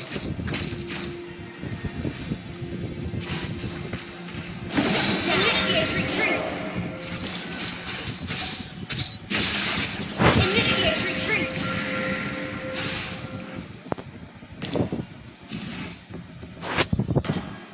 Lord, kanina na naman, Lord.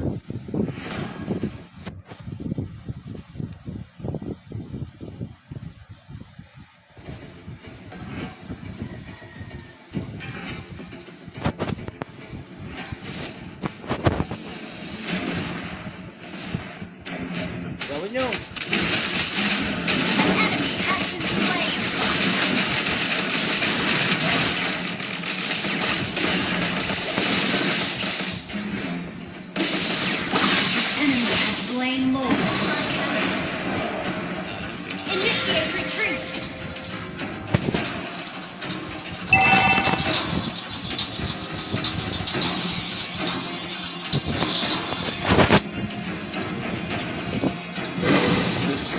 is coming.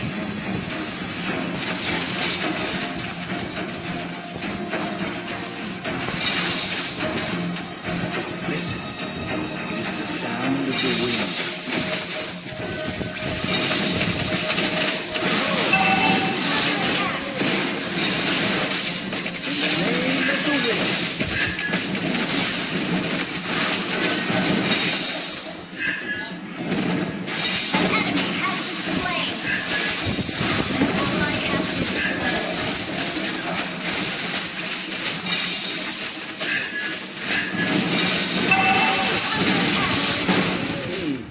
Patay. Sabog, men. Hindi ka magsalita yung ano, men.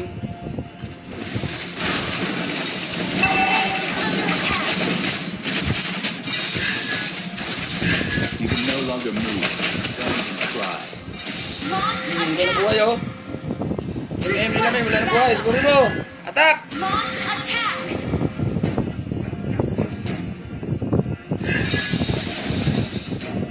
Initiate retreat! Fury of the wind. Where is the boy who's like fire?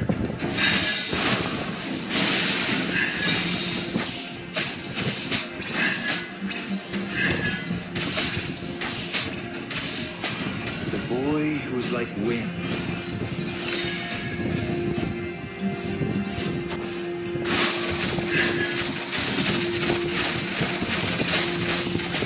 Nothing can stop me from soaring to the skies. Ilang minuto na to, men. 28 minutes na. Gutom na. You can no longer move. Don't even try. Behold, the fury of the wind. Nothing can stop me from soaring to the skies.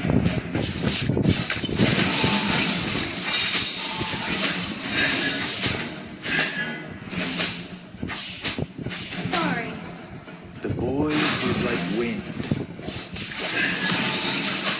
Enemy has been slain. Initiate retreat. Ally has been slain. Enemy has been slain. Initiate retreat. TV pa, men. Launch Lord, Lord, attack. Lord. Initiate backup.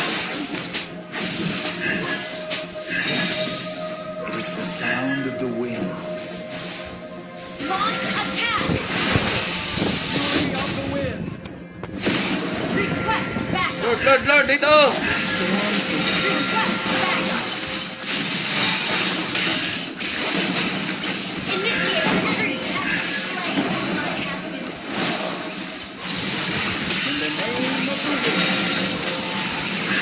Unstable network. The fury of the wind. Where is the boy who's like fire? An ally has slain Lord.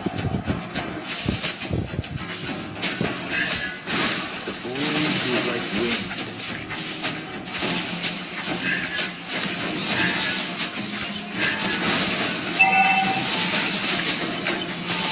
Launch attack. Request backup. Launch attack.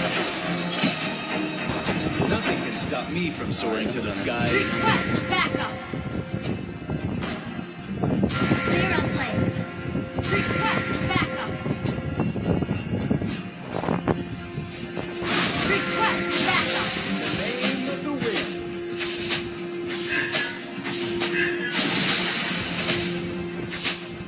Request attack. The storm is coming. Request backup. Behold, the fury of the wind. Request backup.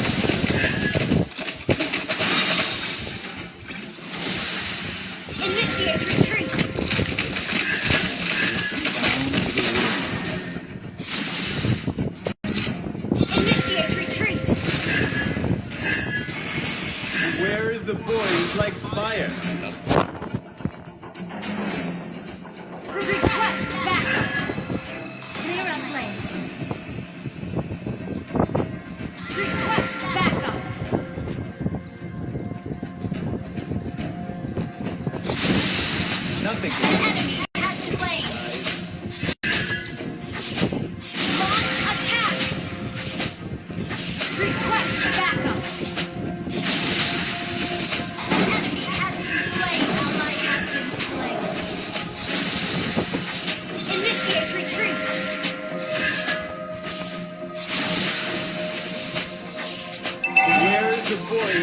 fire. Ano ba't ako tinitira nyo? May mga minions ah.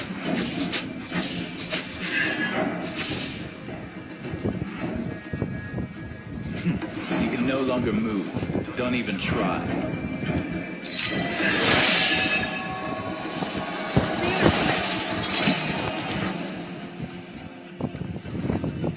The storm is coming.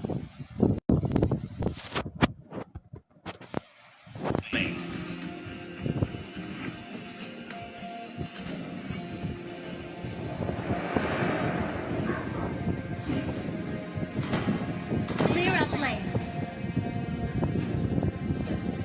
In the name of the winds.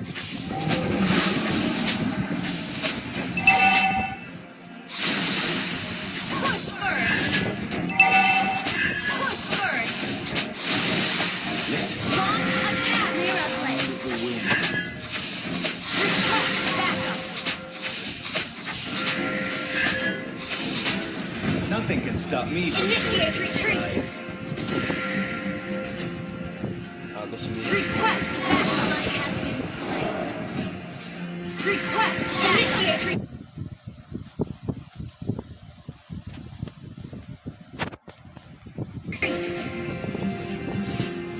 Initiate retreat. It is the sound of the winds. An ally has been slain. Initiate retreat. The enemy has slain Lord. Initiate retreat.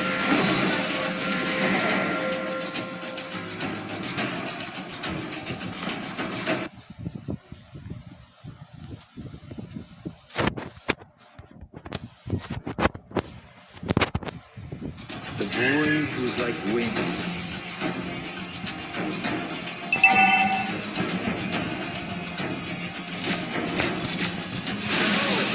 Lit! You have slain an enemy.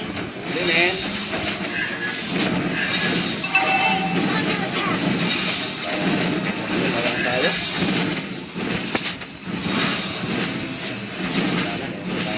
In the name of the winds. Under attack.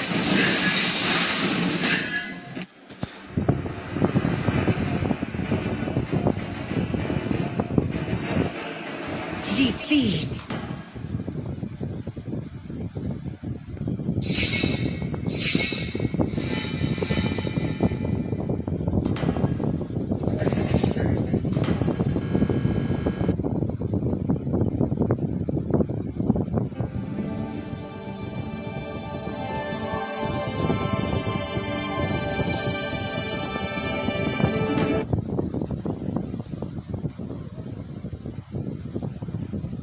Kaya na tayo. Kaya mo pa?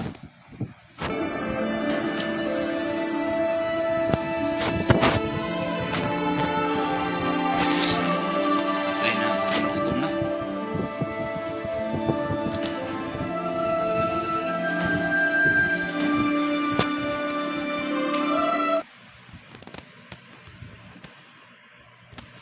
Oressa can't get the last hit though as he falls into the river. That's gonna split with all the reasons. Oh my god, again! It's Prince Fran who comes in clutch and saves the day. Onyx Esports have nowhere to go right now, but Dragon's gonna be taken down. It's a shadow kill over to Harley, as now Mount Venus have to move back. The Iron Hook does not connect. It's gonna be the way the Dragon locking Prince Fran down, and that's a double kill picked up by Dreon, the Lord as well.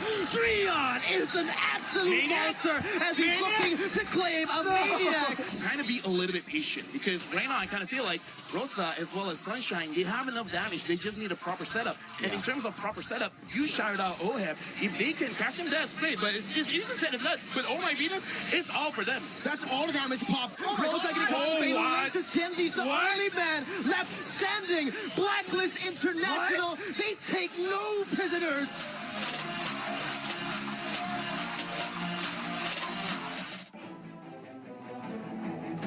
Like breakthroughs, Nightmare Heartbreaks. This is day number 4 of the M4 World Championship knockout stage. The first series of days saw the Myanmar representatives clash heads with S11 Gaming's Argentina. But it was a storm of feathers as Falcon Esports dispatched dismantles their opponents with a quick 2-0. While Backman Esports might have taken the win, this 11 Argentina deserves just as much praise. Next, Team Hawk started strong against Incendio Supremacy. But it was the Turkish Delights that staged a comeback and defeated the Malaysian champions. It's a bad day for the Malaysian fans. As not one, but both Malaysian representatives went down in one day. The Valley of North America showed what they are capable of with refined teamfight execution and prime display from facing. Last but not least, the boys from Brazil stand tall behind the RRQ Kingdom fans. RRQ Akira pushes their lead early, but Occupied Thrones of Nina fought valiantly to defend their thrones in Game 2 of the series. They eventually fell to the final Lord charge to prepare for an intense day of competition, as there are only 8 teams left to battle for the crown in the Land of Dawn. Dare to be great.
Grace, me and my siblings up well. She fights through her battles. Macam dia hebat dari segi game, orang ni hebat dari segi bola, macam tu lah. Melepasi kesukaran, dapat melepasi segala rintangan. Perkembangan yang baiklah bagi diri saya dengan cara pembawakan Intan Sera yang boleh bermain futsal dengan baik dan e-sport dengan sangat bagus. Satu perkara yang menariklah saya ingin lihatkan. Melawan ketakutan dalam diri kot. Sebab passion.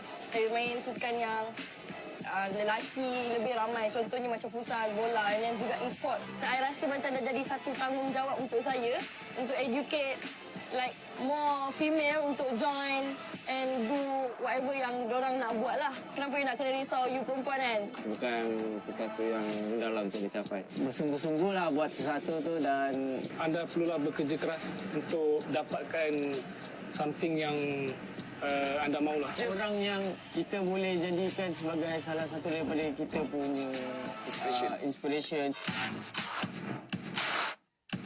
E-sport ni berkembang dengan sangat maju dan sangat cepat. It's quite eye-opening. First time I tahu yang gamers ni kena training, so I terkejut. Saya tengok diorang macam garang macam tu lah.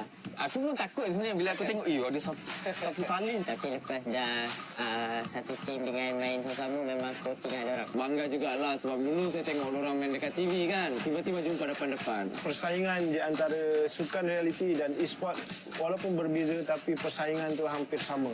Semua nak menang. Aku terkejut tu, aku jadi tak bercakap sebenarnya. Nanti bila aku lalu, diorang asyik juga je. Berasa berat. Mana, pergi mana, buat apa. Diorang mati main ML pun. People should know that it's a real sport, it's not easy. Saya kagum dengan perkembangan e-sports di dalam negara Malaysia.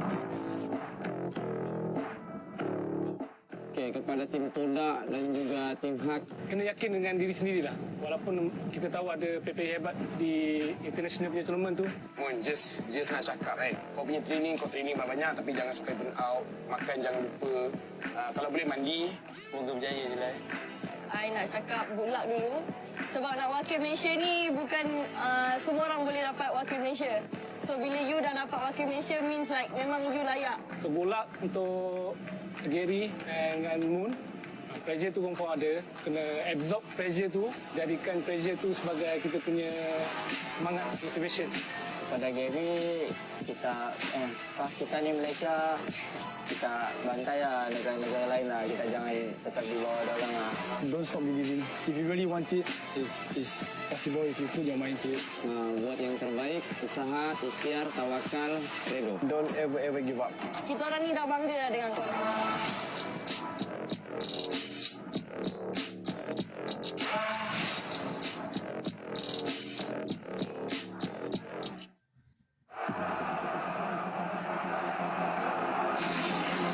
Segala usaha aku, ramai yang tak percaya. Mereka memandangku sebelah mata.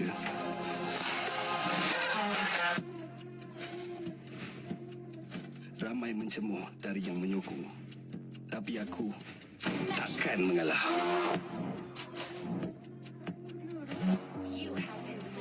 Impianku hanya hayalan mereka kata. Ada yang ketawa bila aku borak pasal cita-cita.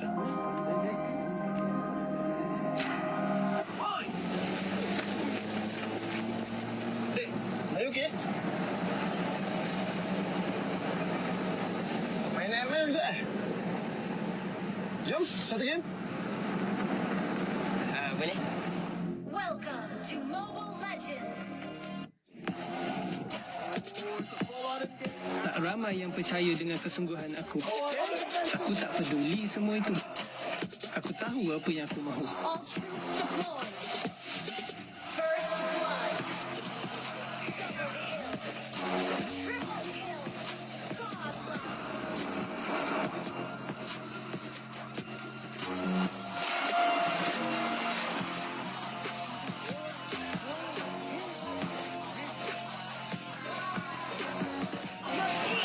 Your team destroyed a turret.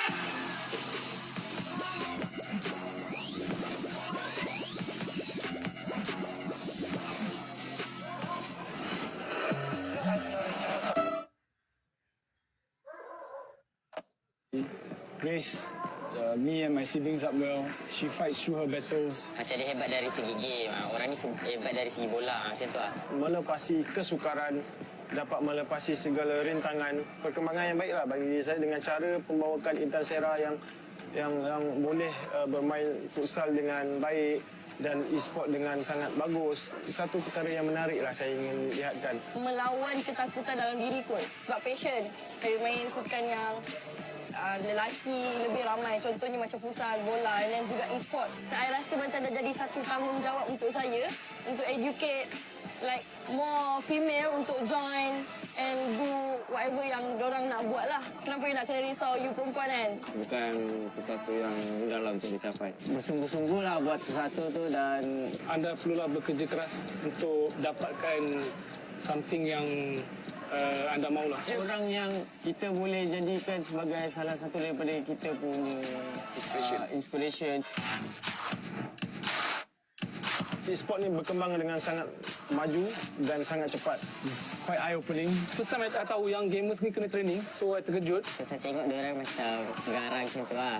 Aku pun takut sebenarnya bila aku tengok, ada satu saling. Tapi lepas dah satu tim dengan main sama-sama memang sporting lah diorang. Bangga jugalah sebab dulu saya tengok orang main dekat TV kan. Tiba-tiba jumpa depan-depan. Persaingan di antara sukan realiti dan e-sport walaupun berbeza tapi persaingan tu hampir sama. Semua nak menang, semua tak nak kalah. Bila jumpa diorang and main sekali dengan diorang, saya rasa macam happy jugalah. Sangat ramah dengan kami. Diorang macam bila kita lepak berbual, diorang join berbual sekali. Kita buat lawak pun dia gelak sekali. Aku terkejut tau. Aku jadi tak bercakap sebenarnya. Tapi bila aku lalu, diorang asyik tegur je. Rasa berat. Mana? Pergi mana? Buat apa? Diorang mati main ML pun. People should know that it's a real sport. It's not easy. Saya kagum dengan perkembangan e-sports di dalam negara Malaysia. Okey, kepada tim Todak dan juga tim Hak, Kena yakin dengan diri sendirilah. Walaupun kita tahu ada PP hebat di international punya tournament tu. Moon, just nak cakap kan. Kau punya training banyak tapi jangan sampai burn out. Makan jangan lupa. Kalau boleh mandi. semoga berjaya je lah. I nak cakap good luck dulu. Sebab nak wakil Malaysia ni bukan semua orang boleh dapat wakil Malaysia. So bila you dah dapat wakil Malaysia means like memang you layak. So good luck untuk Gary dengan Moon. Pressure tu confirm ada. Kena absorb pressure tu. Jadikan pressure tu sebagai kita punya semangat, motivation. Kepada Gary, kita ni Malaysia, kita bantai lah negara-negara lain lah. Kita jangan tetap di bawah orang lah. Don't stop believing. If you really want it, it's possible if you put your mind to it. Buat yang terbaik, usaha, ikhtiar, tawakal, rego. Don't ever give up. Kita orang ni dah bangga lah dengan kau.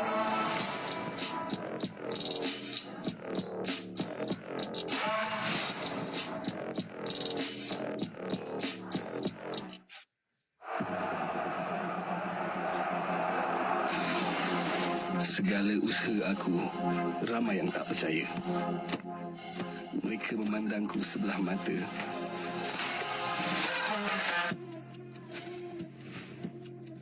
Ramai mencemooh dari yang menyokong. Tapi aku takkan mengalah.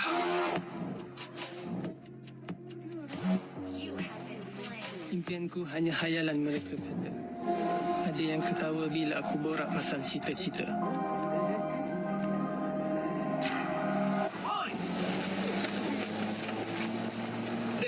Are you okay?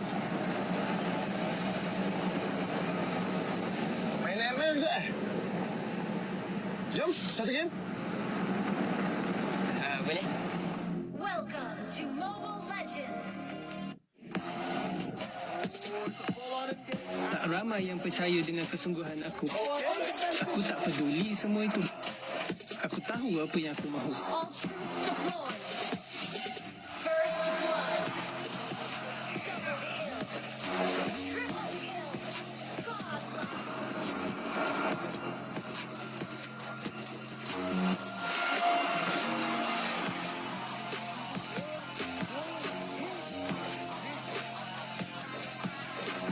Your team destroyed a turret.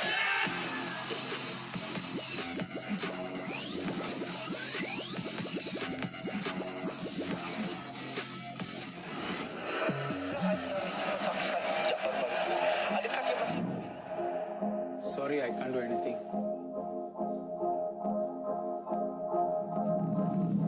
Banyak benda yang aku tempuhi mengajar aku. Bang, nak main bola lagi tak? Kalau nak, jom lah. Okey, jom kita buat comeback.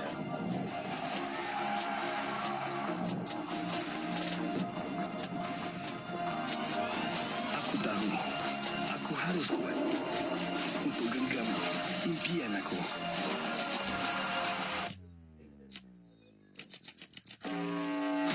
Aku pegang kata azimat. Jalan terus, kejar matlamat.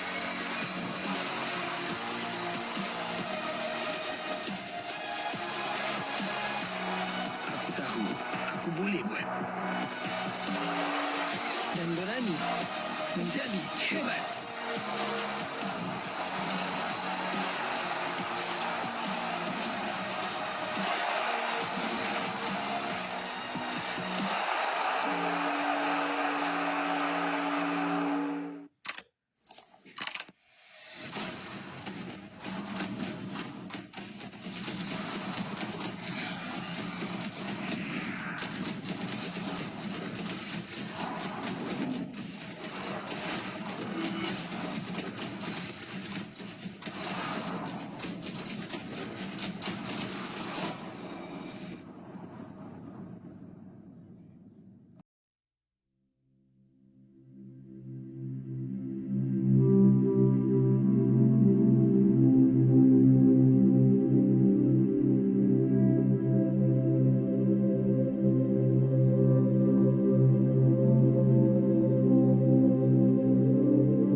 has been banned out as well.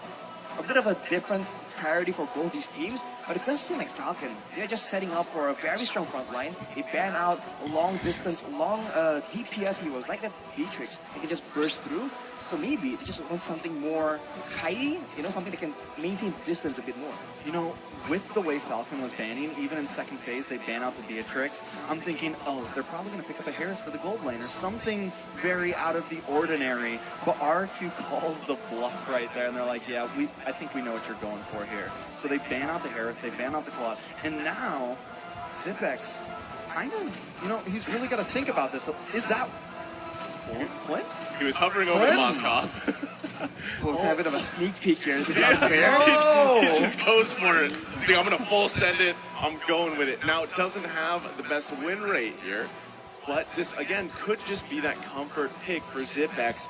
Goes and rather goes for the Clint there than something spicy that we've seen so far. Like that Moskov, it was selected, but this is probably the better choice, right? Again, you have a lot of CC, you need to be able to follow up, and now that's the thing, Arashi, is Clint the best option here? Does he have enough burst? How long does it take for this Clint hero to get to that point? Is it a 2-item, 3-item, 4-item marksman? How's it working?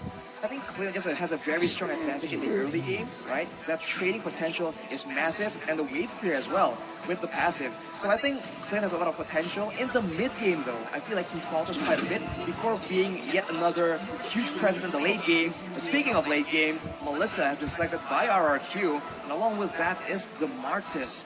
So again, the mind game is really paying off right here. You didn't really know what exactly was the final pick going to be, but now you see the lineup is coming through. A lot of crowd control immunity and a lot of outplay potential, right? The movement and the denial that RRQ is very fond of, but that signature Franco pick, man, coming in for Falcon. We've been waiting for that Franco pick. Quick notice though, onto the gold lanes, you mentioned how Clint is supposed to be kind of strong in the early game, but now with this Melissa, you have such range, such poke in that laning phase. It's going to probably give Clint a little bit of a hard time. Now, Clint, not a whole lot of mobility in those team fights in the mid game, but he can, if he can get a good positioning. If the rest of his team can pocket around him, he can output a lot of damage, plus some nice true damage from the passive. So there is some possibilities. He builds with the Endless Battle, but it's going to come down to really big, how well can Naomi peel for him? How well can they stack that CC and protect him throughout that mid phase? Well, I'm just wondering, that last pick from Falcon, if we're going to take a trip to Hook City again, because the highlights, man, that guy had, it just seemed unreal. And I know RQ is probably prepared for that. And I like the Melissa pick as well, because we actually saw this yesterday, the interaction that Ultimate provides, that micro decision, and a lot of times turns the tides for those team fights, especially when we're talking about, lately we've seen so many under turret plays, whether they're looking for the sandwich angle or they're just trying to collapse down on a tier 1 turret even, and that's crucial, if you have that in your repertoire basically to work with it. And the Melissa is that great pick, but still, I was talking about CCs from Falcon. RQ Hoshi has great CC as well, but we are loading up into the land of Dawn here for the first series of the day. RQ Hoshi versus Falcon. Off the bat, Zipex with a very aggressive emblem choice here. The killing spree being used to ensure that, I guess he can go a bit more aggressive and chase for those very, very valuable kills in the early game. But R7 with the mystery shot, with the vengeance, as we mentioned, very dangerous, but Clay gets hooked in. The sustain will be enough, but Falcon already showing dominance in this early game. Yeah, already a big hook, already a lot of aggression from the side of Falcon, and this is exactly what we wanted to see. This is exactly what we thought they would bring. Well, off to a decent start. I mean, it's pretty stalemate right now. Oh, big pick on Albert. He will be able to get away with ease, though, but it does look like they want to keep on bringing some aggression. Justin going to come up, trying to get Terrify on Vin. 10, moving in as well, bringing Vin down to about half health. He's going to try to get away with this. Gets a nice defense. Wow. Wait, will he get the dash? 10 trying to catch him. Just can't, though. It's a very close situation, and this is why you can't really just go against Falcon, because they will punish you. And look at these hooks, man. Barely misses onto Clay, but of course that is so dangerous, and that is something that is going to be at the back of their minds right now. There it is, right? I was just talking about that in the draft. Falcon is ranked first in first blood rate with 93.33%. 14 out of 15 games. No one's claimed it just yet, but both teams going to work on the first turtle. Most definitely Ken trying to get a nice position here, but in comes Albert. The appraisal's wrapped up, lands down, and Ken's able to take the turtle. Nice pick, but the battle does still pursue. Albert goes down, Vin may just be next, caught in the middle of 4. That is another kill for Ken, putting them at 1-0-1. First blood plus another to the side of Falcon. So they maintain that statistic, and let's take a look how that worked out for the Marashi. Getting 3 more items here. Of course, Zipback has some more life steal here, but R7 trying to go in against Ken. Unfortunately, it's getting too low to benefit his spot, but it won't be enough. That is huge, but Albert wants to keep on pushing it. Ken gonna switch positions, but he's taken out by Clay. This could be bad for Albert, though. No, they find Naomi. Albert goes down to Justin, but now Justin trying to escape. Can't quite make it. The Brilliance comes out. They're on the chase. Wild Charge comes in. Yellow Flash goes down, and so does Justin. Yellow Flash actually still up. Ends up finding Clay there. Overall, a 2-for-1 trade. RQ fighting back. On paper, RRQ has a lot more late game heroes. But this is what we're talking about, right? Falcon trying to aggress, but RRQ is not backing down at all. They keep matching these plays, and they keep getting a bit of an exchange. It can work out, but like I said, it's a bit dangerous, especially if they start losing the tempo and letting Falcon get control of the game. Right now, for both teams, the presence and the aggression has just ensured that invades are not happening, but if it's just a stalemate, I think Naomi with the hooks has a bit more advantage, but the card control immunity does come in solid here. The other thing, I mean, just in the last couple minutes here, again, this is going back to that tempo, right? Pace set by Falcon, but RQ doing a good job at pretty much matching it. But at the same time, look at Justin, right? He has those 3 kills already. He's running the mystery shop here. He's going to be able to scale up really well on this Valentina early on. And how will that play a part? You're going to have to see it as Falcon Esports adjust into, especially the mid-game. But right now, this minor advantage that Falcon has is going to play out, especially in the objectives. Now, because Albert is playing that Martis, you're able to kind of bob and weave out of these situations the best you can. And if they get whittled down here from Falcon Esports, the decimate is huge, but the fight breaks out. Yeah, we got to keep eyes on Naomi here, waiting for that hook to come in. Yellow Flash into the backside. R7 trying to do the same thing here. Turtle does reset, so Ken going to try to push forward. Naomi just holding down this bush. A nice hook does land onto Vin there. In comes the suppression, but Vin able to get out. Responds to the wild charge, and down goes Naomi. Ken will be next. It's a 2-for-0 trade, a double kill going to the side of Clay. After a solid turtle pit dance, RRQ somehow find a big engage, and despite having the less dynamic, the less fast engage with that drop kick, Vin was able to find an amazing wild charge, and I think that was just what set the deal for RRQ. Falcon needs to make sure that they maintain distance, because otherwise RRQ have a lot more potential to burst them down and also go for those big engages. And quick mention on the items right here, R7 has the genius one. He's going for early DPS, trying to make sure that he can keep the game rolling long enough for Skylar to try and scale into the late game. Not only that, but you know, having that R7, having the genius wand already is going to scale really well, or complement really well. Clay especially, as he's already quite bursty and has that magic penetration, but paired with that item, you know, Falcon's going to be careful how they approach it, but Vin... Yeah, Vin's going to try to come in, use the concealed play. Justin, though, here to help. Nice suppression onto Clay. Will get wild charged up. Justin using one of his own. Now Zipek's going to try to catch some distance. Getting that passive off, but Albert moving on to Justin here. Destination locks in, and down goes Justin. Skylar and the rest of them are going to try to take this final tower. I mean, it's just one tap away as Zipex and Naomi are pushed back to base. It's just such a tough situation to be in, man. RRQ, they do it yet again. Even though Justin was able to secure, a counter-engage using the stolen wild charge, it's just not enough. There's not enough combo coming in, and Falcon really seems to be the one on the back foot here. They're losing to RRQ in terms of speed, and as nice to mention, and this kind of matchup, speed will kill you. Tempo is at a lot most importance. Yeah, most definitely. I don't think much is going to happen here. R7's just too fast. R7 is way, way too fast for sure. And this is why that joystick is just so annoying, right? Again and again, he's just been able to dash towards the back line of Falcon, and they can pretty much they can't really do anything to try and stop him. And in this early game, this is why it's so dangerous, because you don't have enough crowd control, you don't have enough burst damage, and this is why that vengeance spell as well is just so annoying on a mobile hero like this Joy. Yeah, this is, I mean, we've seen Joy pop up so many times now, and I feel like that success rate is really apparent in the XP lane. Movin will bite the bullet there. Yellow Flash trying to move on to Clay there. Will use Brilliance to get out. Falcon now taking cover over the turtle pivot. Albert trying to make it in.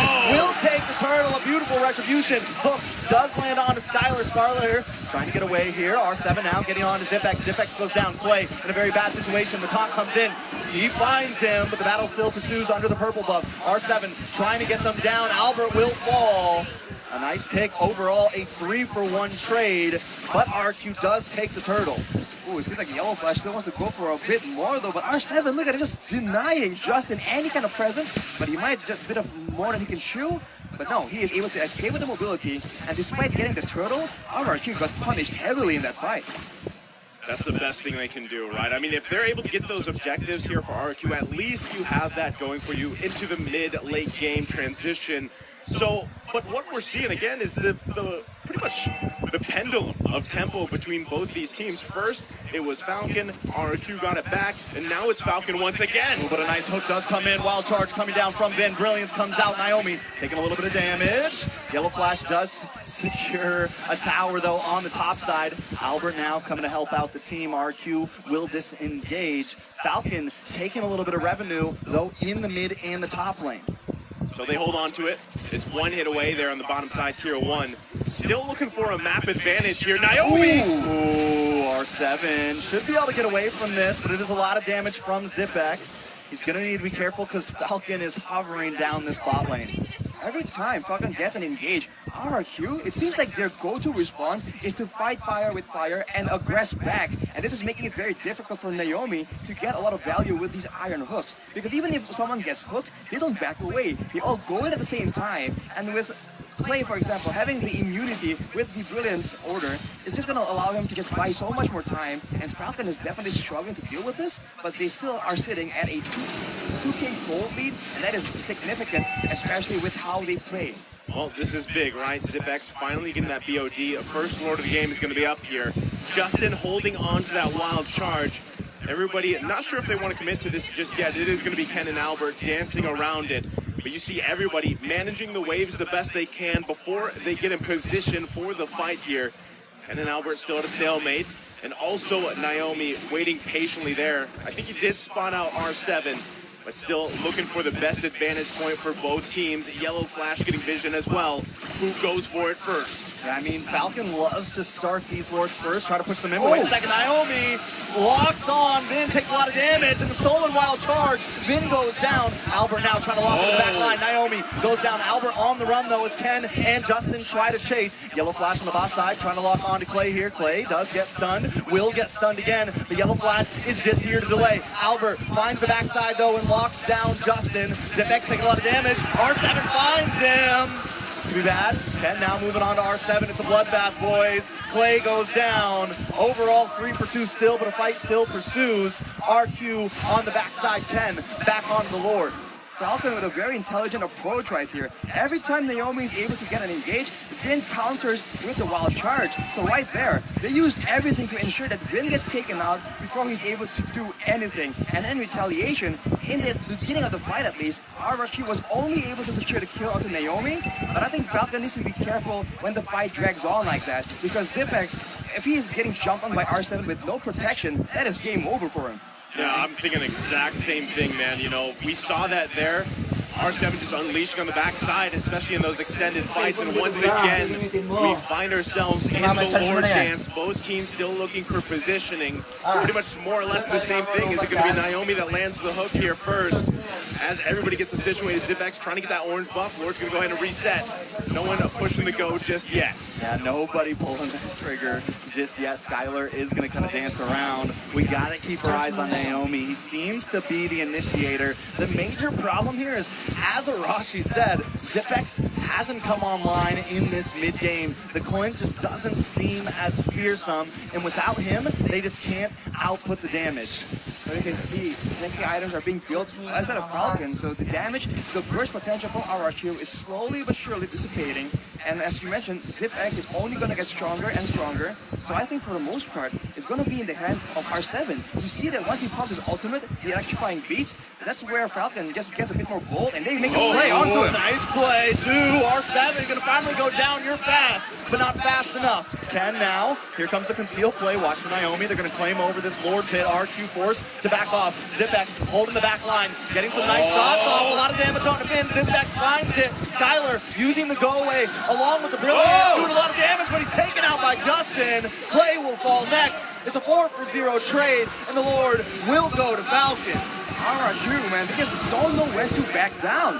They lost the initial engage, they got their members picked off, they still went for the 4v5, for the 3v5, and eventually they pay for a 4-for-0, and Falcon, they jump on the opportunity, they secure the mutual objective, and they're getting turrets left and right. What a disastrous moment for RRQ. Big disaster there, and at the same time, ZipX just picked up the Malefic Roar, so now this damage for that Clint's going to be even more online at this point. And it's crucial, right? RRQ is going to have to defend against this one. Yes, they were down a member earlier on. They still decided to fight it. Look at the gold lead already for Falcon as they press the issue into the base here. Yeah, but with Skylar, they should be able to melt down this Lord. It is just Lord 1, Yellow Flash with the split, keeping them at bay. One minion still stands. ZipX getting a couple passive shots, trying to make them onto this base. Can't quite connect this yet. Falcon now moving up to the top side here. R7 going to come into the backside. Vin uses the conceal play, trying to find someone, or maybe just trying to create some space, but Falcon doesn't want to give it up. A nice hook does come down. Vin tries to survive, but ZipX takes him out. R7 forced to retreat. Justin falls, though. Clay able to capitalize. This could be bad. Skylar moving in. Yellow Flash goes down next. Albert finds it, but Naomi then finds him. This is what we call pushing the tempo. Another hook, but R7's still going to press it on. He wants to keep pushing. ZipX can't get away from it. R7! And this joy is online. Ken and Naomi forced to retreat. Clay with his back. R7 keeps on pushing under 2 towers. But the hook comes in. Falcons trying to climb something, but just can't. They just keep fighting and fighting, and eventually they will come out on top. This is the RRQ playstyle, and it's so nerve-wracking because we have no idea what's going to happen.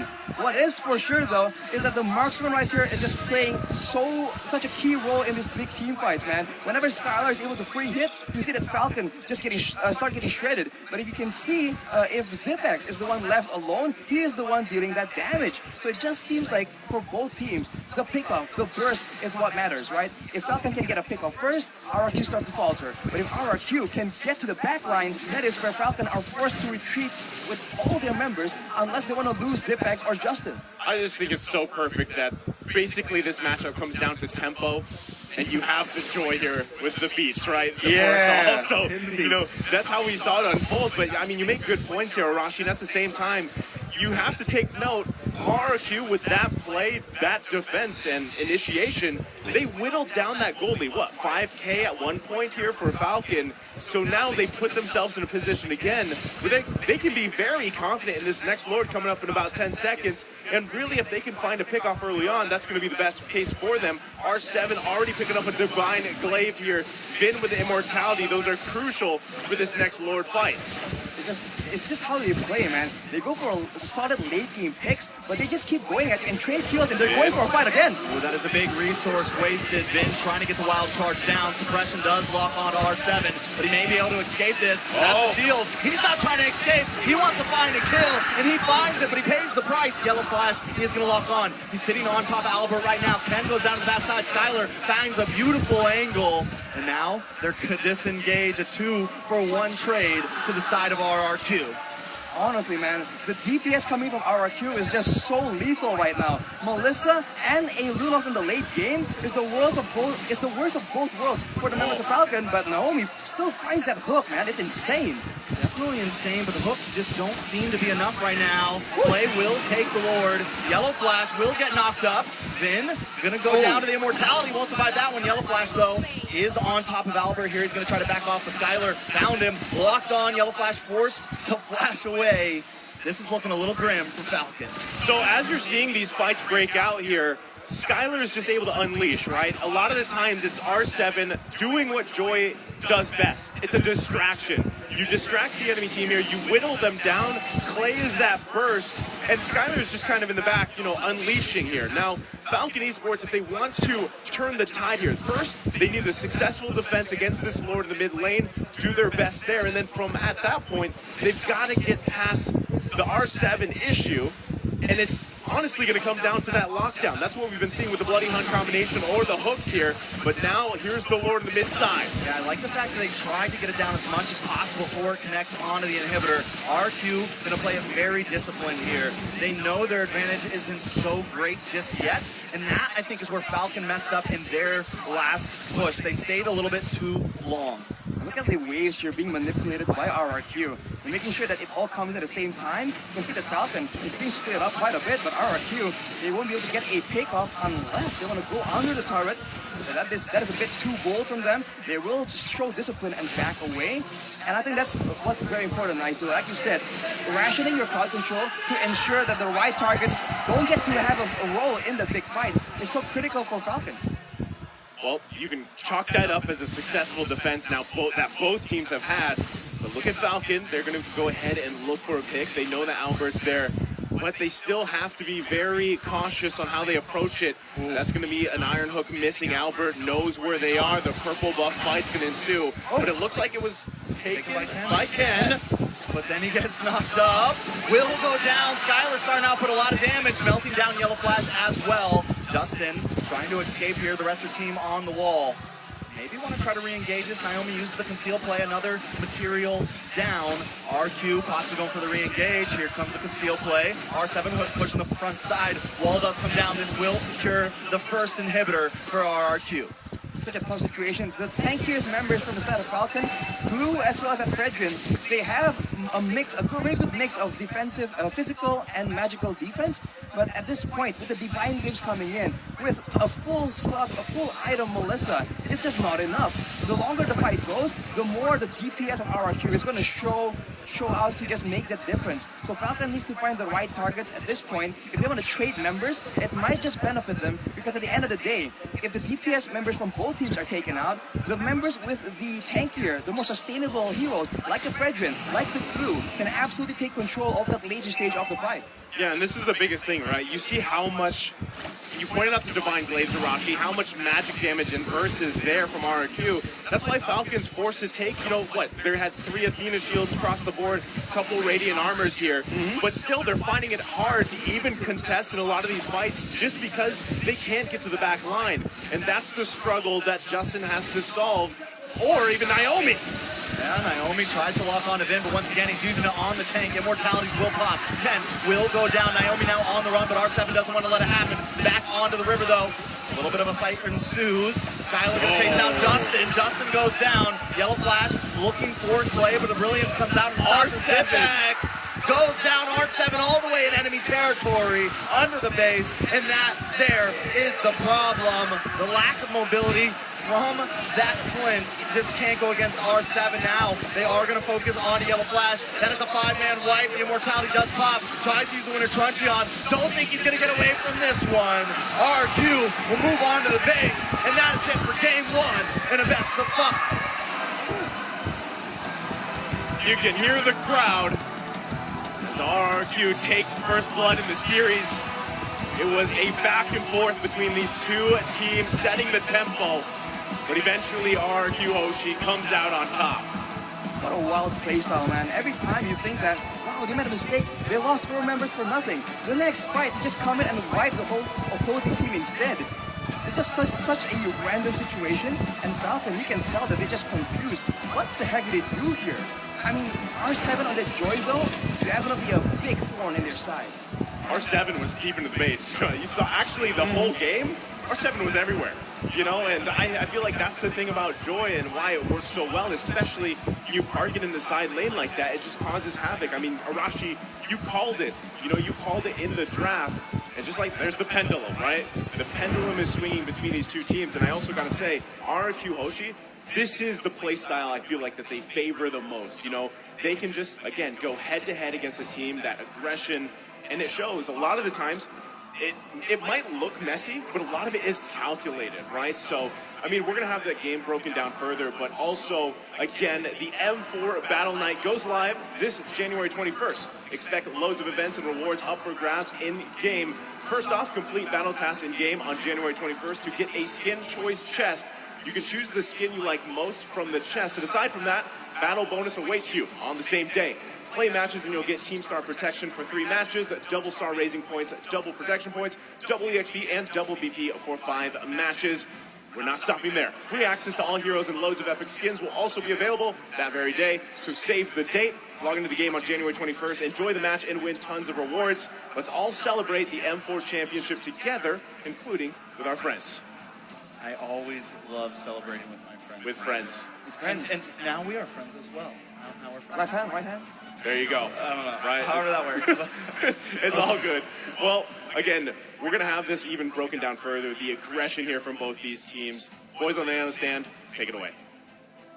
Thank you so much, Naisu, and everybody on the caster desk. Welcome back here on the analyst panel with Mirko, Assassin Dave, and Ulf. We're going to break down game number 1. That was back and forth early on and even in the later stages.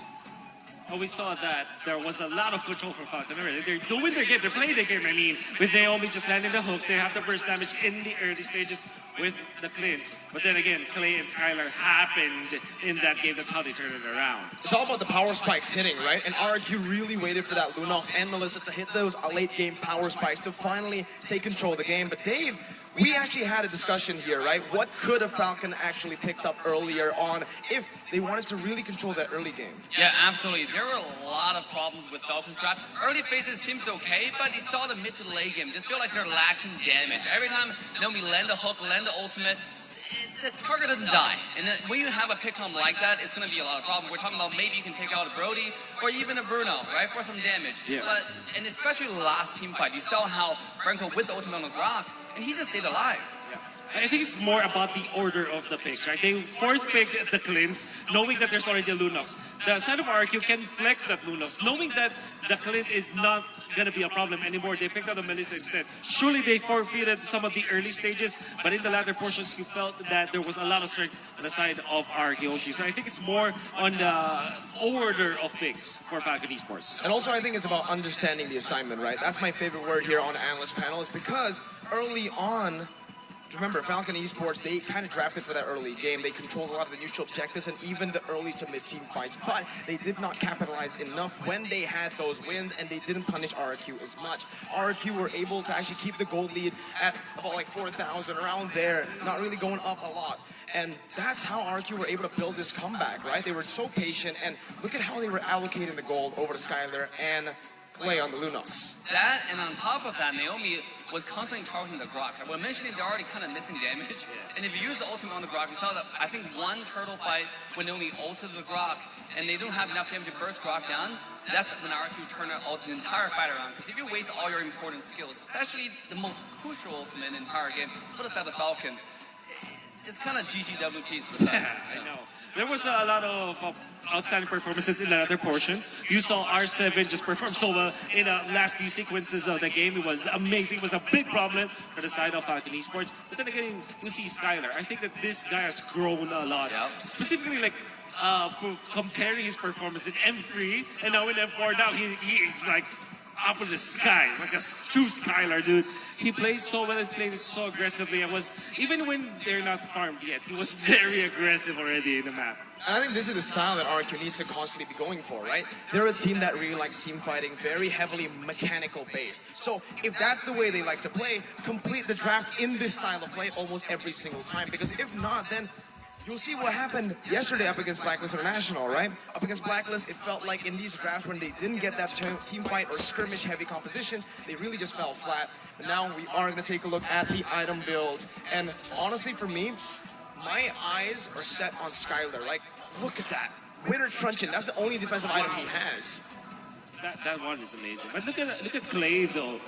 If I am seeing this correctly, he kind of opted for some tank items.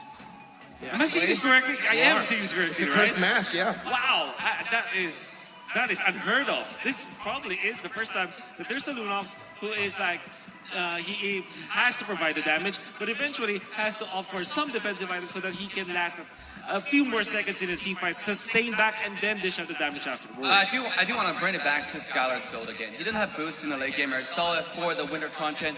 This guy has full damage build. I mean, and also Melissa is such a great pick in this scenario, right? Once you have the Melissa, Blue cannot reach him, and Frederick cannot reach her. Like, I don't think there's too many characters that can actually get a hold of Melissa. Yeah. And then he just stay in the back, throw the skill to, and start doing free damage. Let's take a look at the comparison here for the team fight participation.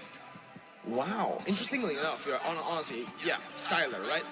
The carry, the rich guy. But take a look at the Sandbag and the Forgotten one. Yellow Flash is doing so much here on that glue. It's a pick that really excels here up against this kind of compositions, but in the later stage, like we mentioned, very easy to burst down, to melt down on that Lunox, on even the Melissa. And at this point, we need to talk about that Joy, right? Joy has seen a resurgence in the upper brackets and even the later stages of the playoffs here, or knockout stages at M4. Why do you think that is? I guess it's actually Dave who mentioned in his one of his casts. Probably the Explain Joy is much better. And I totally agree with it. I think it's a better utilization of the hero. You can see how much space he can do. And even in the latter portions, you don't supplement as much burst damage, but you have sustained damage. Yeah. So that's very important. Now, with Joy, the thing about it is the key is Vengeance, right? Like, once you activate the ultimate, you get so much shield with a skill 2 and the ult. And then when you get to the backline, such as Clint, remember, Clint cannot fall control the Joy. He's completely immune, right? He runs on top of you. After the Vengeance, if you hit him, it's not good. If you don't hit him, it's not good. It's really, really criminal. Well, it's time to take a look at the MVP for game number 1. I wonder who it is. The Joy that really wreaked havoc across the map and played it so well. R7, every single time you give him Joy, he takes that MVP. He takes the game onto his own hands. Yep, 739, 73.3%. Kill participation. This guy was popping off. He was on the Clint, and he was also on Justin the whole time, right? Zipix and Justin were just running for their lives, the entire time. They couldn't do too much to this Joy. They couldn't stop him. They couldn't do enough damage to kill him because of all the sustained shield that he has. There was a meta game that we saw where Esmeralda and Uranus and Masha as well. That was, 2 seasons ago. What they do is to get in front on top of the marksman. And that is not the case anymore, because you see, like, Benedetta usually, surely they go to the marksman, but they don't, like, really stay in front of the marksman. Joy fills that role. Now he's very tanky. He also supplements damage. You cannot really take out the Joy as a marksman. It's specifically a Clint, right? You will not have enough against a Joy, and you will always be taken out by the Joy. And I feel like Joy is like an easier version of Benedetta, right? Don't you feel that? Like, yeah. You can reach the backline so easily now. Initially, when Joy first came out, I feel like it's kind of hard to hit the beat. But now, like, every good player knows how to hit the beat so easily. They amplify the damage. And let's take a look at the heat map right here. This is R7 on the Joy, obviously starting off a lot on the, even at 5 to 10 minutes, he's still hanging out on the bottom side. Yeah, this is, I think, R7's style of play, right? A lot of Joys, a lot of Benedettas, when we see the 5 to 10 minute mark of that heat map, we usually see them very active on the map, even around the gold lane. But here, you can see that it's very fixated around mostly the XP in the mid lane. R7 likes to buy time as a distraction for his team, not just team fighting across the map. And here, we get to see it unfold again. What was he able to do in the highlights? Do not be surprised. In some of the first few minutes of the game, it will be Falcon. Eventually, though, Joy, coming out from R7, finds his opening, finds his groove, pun intended, as now the punishments coming out from RQ has already started. At this point, because of the fact that R7 is a big nuisance in the front lines, you can see that Clay and Skylar had a better amount of time bought by this R7 Joy. Look at him go. Like, he goes to the back lines and it makes both Skylar and Clay freely hit onto the front lines of Esports. And I think, again, it's exactly what I mentioned early on, right? It felt like in the early stages when Falcon had that lead, they weren't able to really capitalize.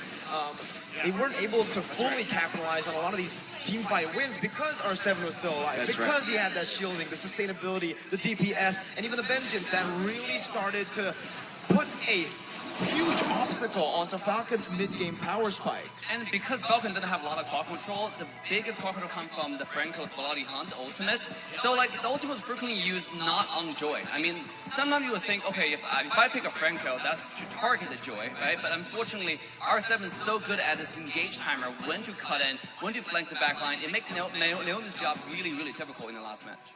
How are you supposed to lock him down, right? At this point, it's just the Kaja. That's the only one. So maybe the way to go for Falcon is just go for damage.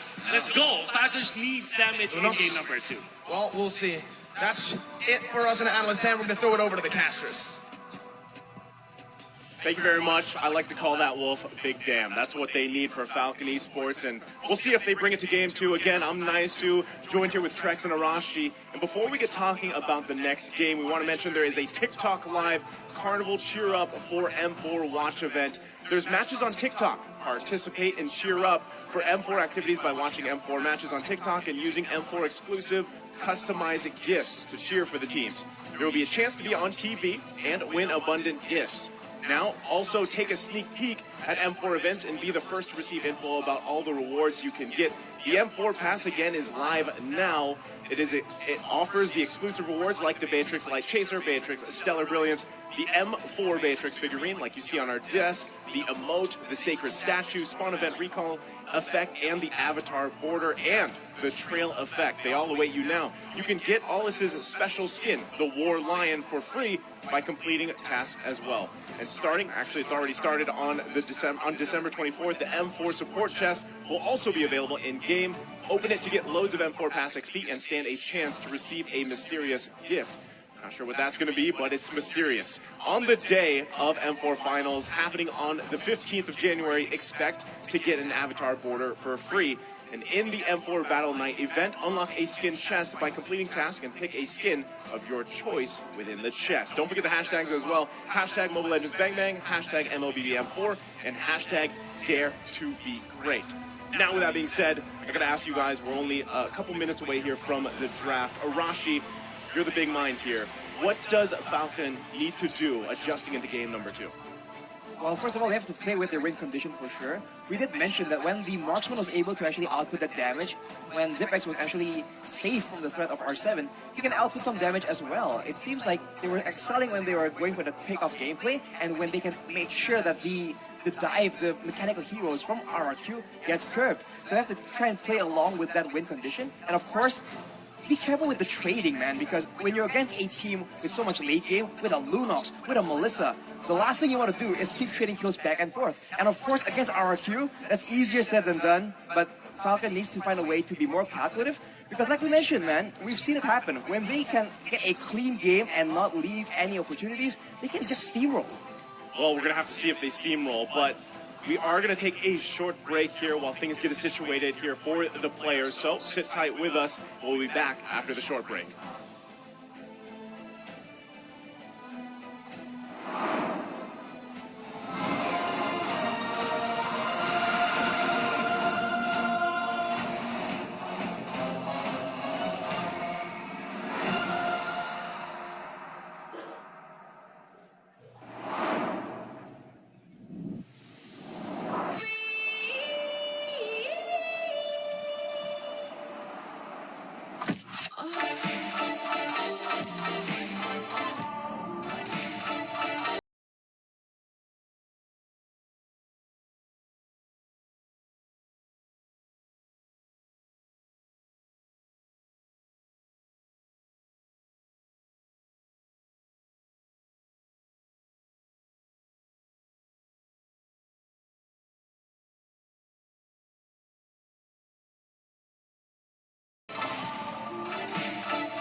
You live only once. For once, leave the comfort zone and raise yourself up. Enjoy the fun together. Pamper your soul. Explore the natural wilderness. Satisfy your appetite.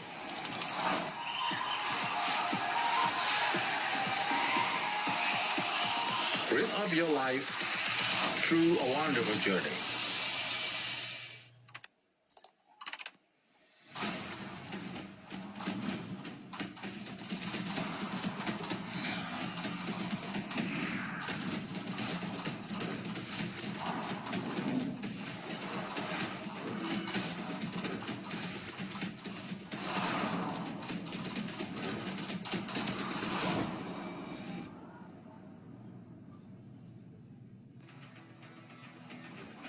This match was filled with tension and drama as Pussy Scrap, unfortunately, crucial error that allowed Echo to gain momentum and ultimately secure the win for day number 6.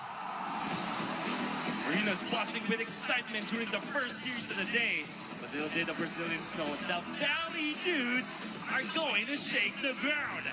White Chicken has shown that he is the GOAT, with major dominance striking fear into the hearts of the MPL Brazil champions.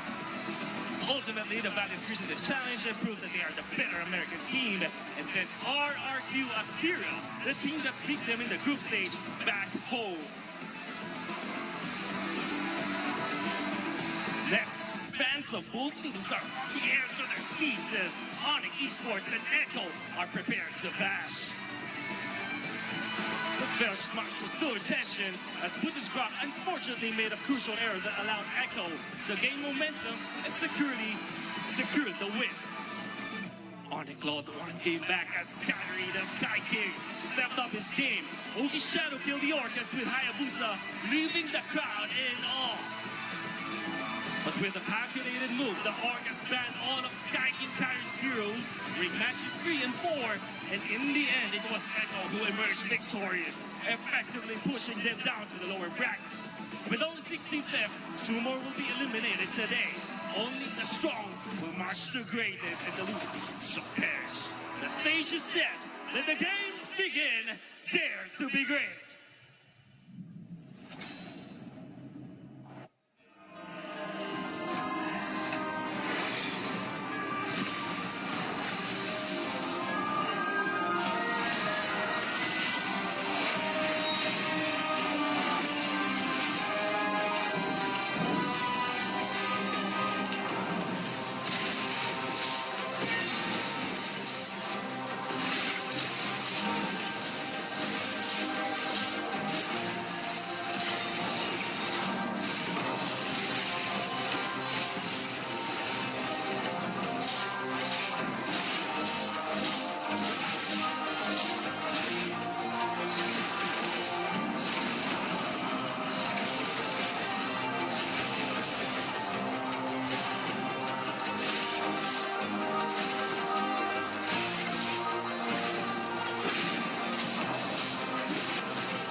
Until yesterday, 8 teams were eliminated from the M4 World Championship, and Day 5 was nothing short of electric. The first series was all incendiary in the Sanayan Tennis Indoor Stadium as both Incendio Supremacy and Falcon Esports are fighting for their lives. The Turkey squad was playing with fire on the field, and it looked like Falcon's wings were smoldered as they were behind 1-2. Rise from the ashes, reborn as a phoenix, Falcon Esports soared high through the game and won 2 consecutive games, removing Incendio Supremacy from the tournament. Next is the RRQ Kingdom hosting the Blacklist Agents at their home turf.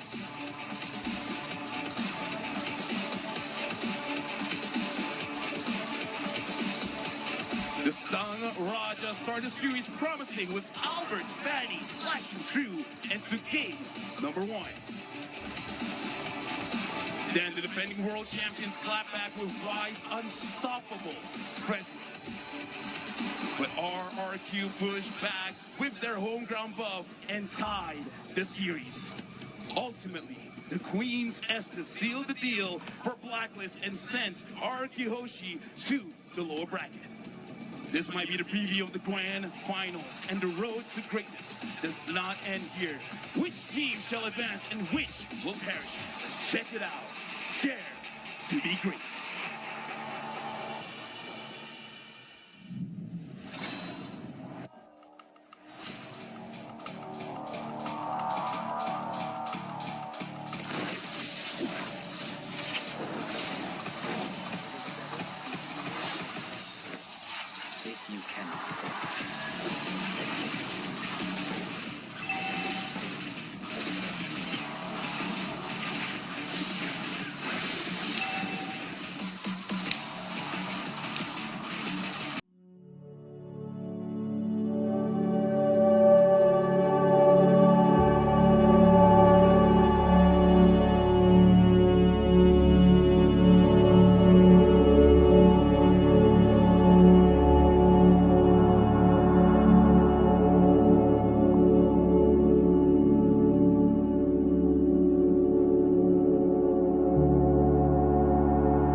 terms of everything, right? Statistically.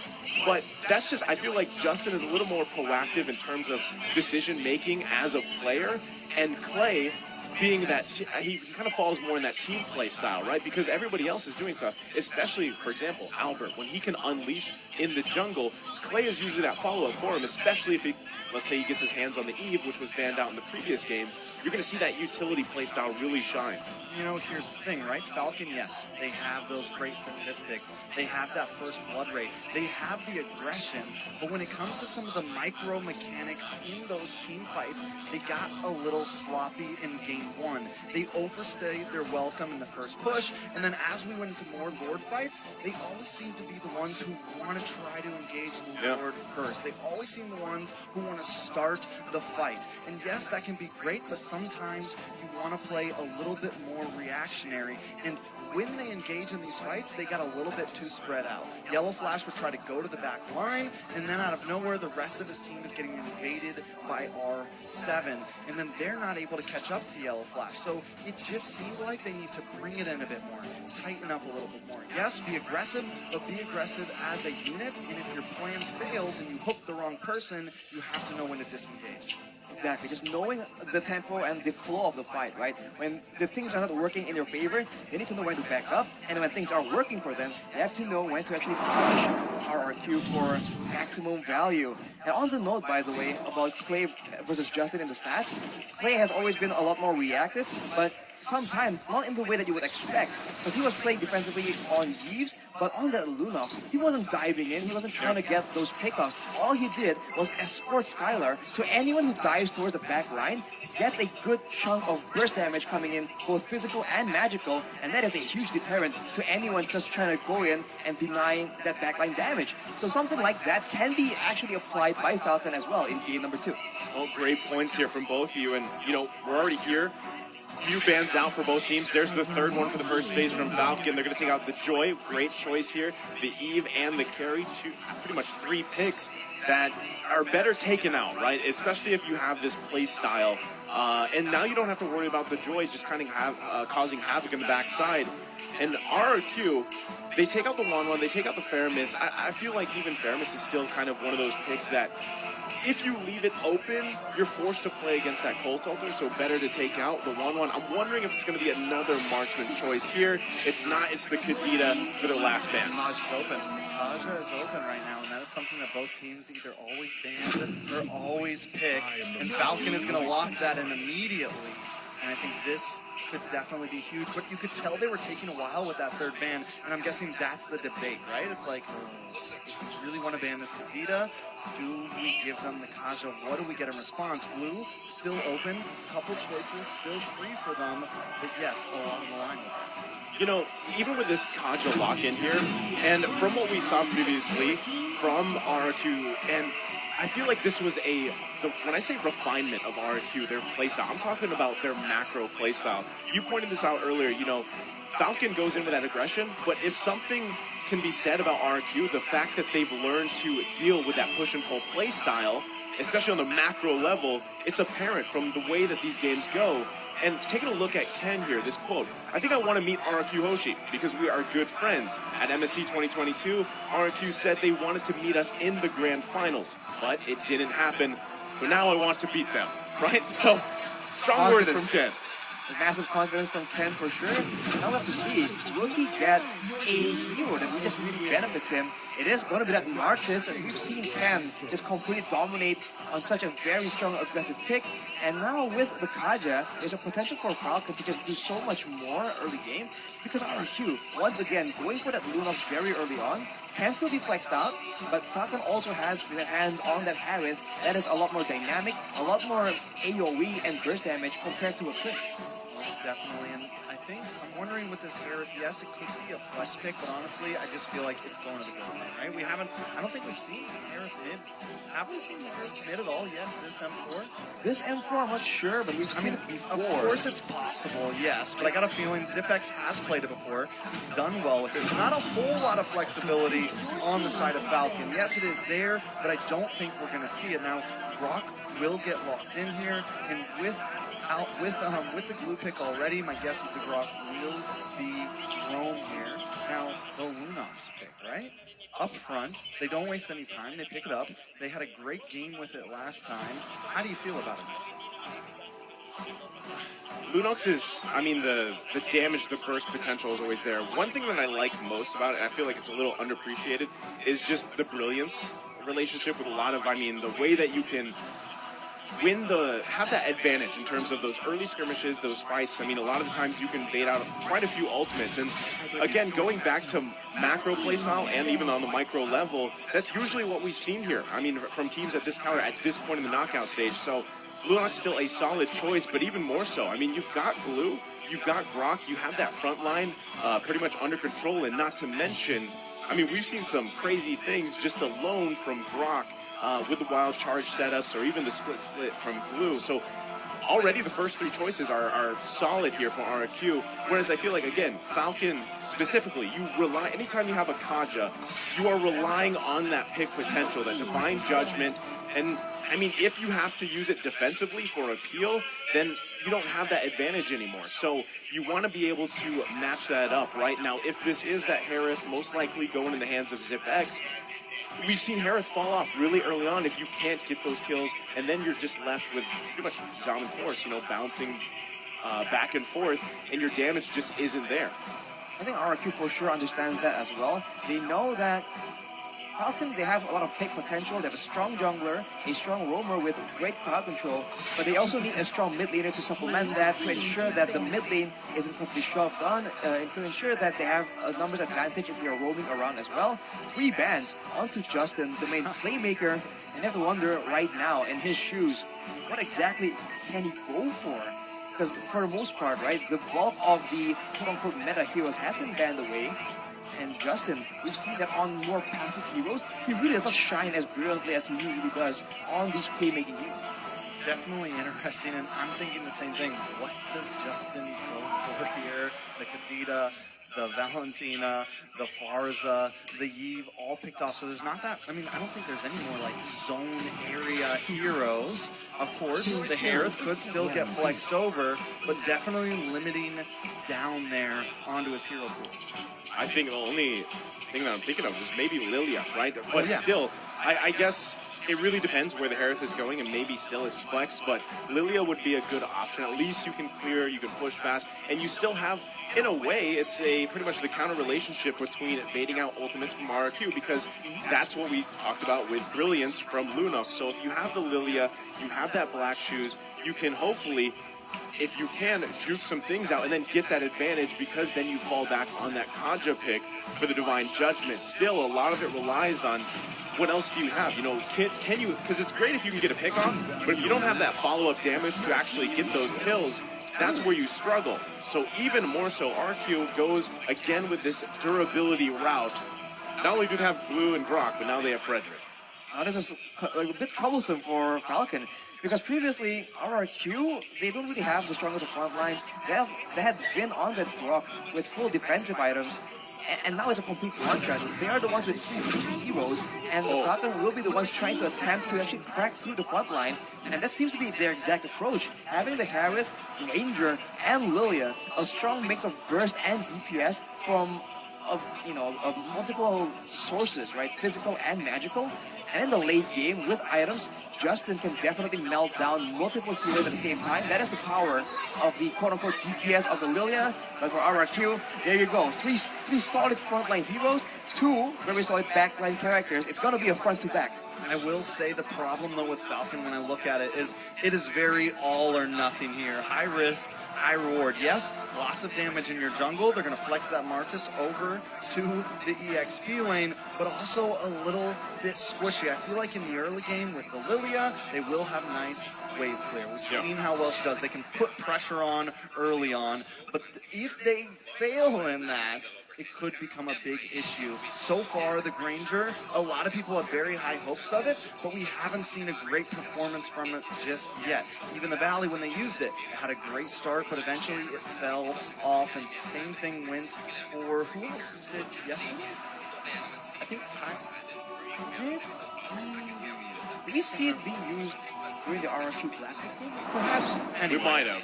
But anyway, We're going to load into the land of Dawn here and just see how this game unfolds. Again, RRQ up 1 point in this best of 5. Can Falcon even the odds here? There's going to be a killing spree on Ken with that Granger. I mean, he's used it before. We've seen that he is very good at hiding back, in particular, using this Granger. So considering that they're up against 3 very tanky frontline heroes, that DPS is definitely going to be coming in handy. But the Purifiers, you can see from the side of Falcon, will be critical in ensuring that Zipex and Justin do not get locked down. And you can tell that RRQ, they usually just rely on the pick of potential, but this is something that they have to keep in mind this time. Oh. Well, I was wondering about that matchup, you know, the Martes versus Blue matchup here, how that would pretty much play out. But, I mean, he's going to have the advantage. But look at the rotation here. Naomi and Ken making their way to the bottom side for R7, but gets the information. Now, I do also want to say that the thing about Granger, we've seen some amazing gameplay from the hero alone in different hands here, but what we have taken, what we've seen is late game, eventually, even when you have a good start, Granger kind of falls off a little bit to the point where even the ultimate it's either you get that last killing blow or it just does no damage. And when you're talking about 3 tanky boys from RRQ, eventually it's going to be tough to deal with. Yeah, but Ken doing a nice bit of damage. The problem is Naomi doesn't have that level 4 just yet. Falcon needs to at least wait for that, or at least wait for Justin to hit level 4 so they can really push the aggression. Level 4 and Justin, that's definitely something they can try and attempt. They can be a lot more risky with their pushes. But on that point, on the Granger, that is a very solid point. It's a very ability-reliant marksman. So in the early game, it's dangerous, and in the mid-game, it's going to be very strong. But in the late game, Skylar on this Beatrix will be out-damaging him quite a bit. But in the early game, though, this is where it's dangerous for our Q. You can see Destinata didn't land the final one, though. R7 able to get away, and that is very important for RQ. As long as they don't let Ken pick up these early game kills, it'll be very good for them. Yeah, right now, first turtle of the game going to be up here. Both teams just trying to get that advantage. R7's going to make his way here as it ensues, but Yellow Flash looking for an opening as well. Ken waiting patiently, a lot of poking going on. Here they go. Nice retribution onto R7. R7 going to get dragged back in. Vin trying to find it. Just can't. Justin picks up Vin and R7. That is huge. Albert, though, walks in and takes the turtle with ease. No sweat off his back. That is 2 kills traded for the turtle. In a way, it's not the worst of trades, but definitely, I think, going to be a bit of an advantage for Falcon in the early game, man. These heroes, the Lilia in particular, is just so strong. Building towards an enchanted talisman, not quite there just yet, but the cooldown boost you can see, Falcon is going to be very ability reliant, and the longer the game goes towards that mid-game, RRQ, they cannot be as reckless as they were in game number 1, because if Falcon gets snowballing, this team comp is a lot more dangerous. Yeah, I mean, you can see the aggression from RRQ right now, trying to get into the jungle. This is the nest, right? Back to the keys to victory. They are trying to invade the nest here of Falcon and work around it because, honestly, Falcon has to also pay attention to Skylar. If they can find picks up there, give that little bit of advantage to ZipX, that's best case scenario for Falcon, especially mid-game, because you want to allow this Harith to get online as fast as possible, has that mystery shop too, so you can really play around those power spikes, those timings, and anything here, Arashi, that sticks out to you in terms of emblems. Well, as usual, it's no real surprise because everyone wants to go for a bit more movement, but afterwards you can see an Avarice emblem being used by R7, so he knows that the lane is going to be scrappy. He will have opportunities to try and just whittle down the HP bars of Yellow Flash, so making full use of that. So it's going to be a faster power spike as far as items is concerned for R7, and quick note, he has a sprint instead of the Vengeance, so this is why he was able to be taken down so fast in the previous fight, but this also means that later on, he can stick to whoever he wants to. A glue on a split with a sprint. Literally stick to them. Exactly. Right? I mean, that's usually what we see with just glues in general, but still, it's a good point because honestly, your whole objective here for R7 is to basically do the same thing we saw him do with Joy, right? Be just that annoying nuisance for Falcon, But right now, they're going to go ahead and fight for this second turtle of the game, half health. Naomi able to lock on to Vin once again. Yellow Flash finds that kill. R7 trying to get into the back line with the split. Albert does take the turtle though. Naomi taking a bit of damage. Ken goes down. Naomi and Yellow Flash now on the run. RQ responding fiercely.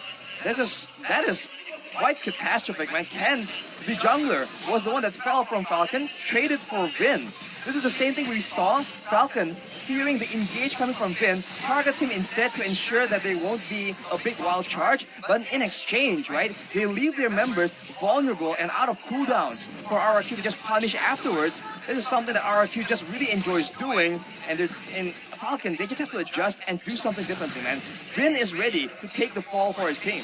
Yeah, I mean, he's actually looking for an angle here. Not sure if he's going to commit, but the pressure alone is exactly what's working here for RRQ. I mean, even around the purple buff.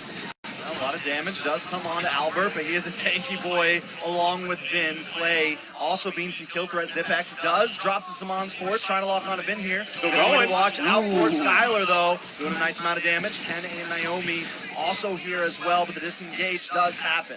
So, I mean, this is the thing, right? Going back to that Granger pick, you want to have it for that early game advantage. The burst should be there, even in mid-game. But when you have this kind of a start, it's really tough here. And yes, these two are going to go at it here. I don't think anyone's going to go down. But still, it's a struggle for Ken at this point, especially because Albert now picking up that Radiant Armor. I mean, he's having a great game so far. Let's take a look at the items real quick here, Arashi. Well, as you mentioned, Ken with the Hunter Strike, attempting to just get a lot more value, more chase, more slowdowns, and Justin now with the Enchanted Talisman, that's a lot of clear, a lot of DPS still. Only depends if RRQ actually stick around and crowd together for the damage to come through.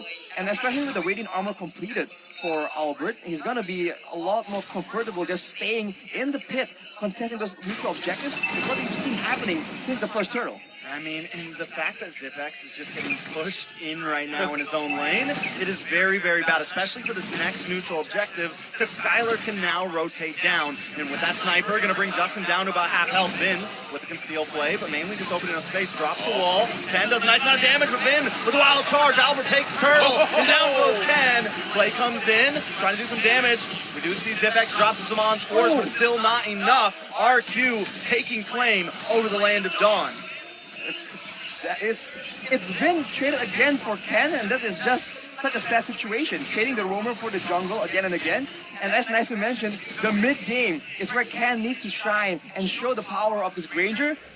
But if he keeps getting picked off like this is not going well at all. RRQ finally increases the lead up to 1.6k gold.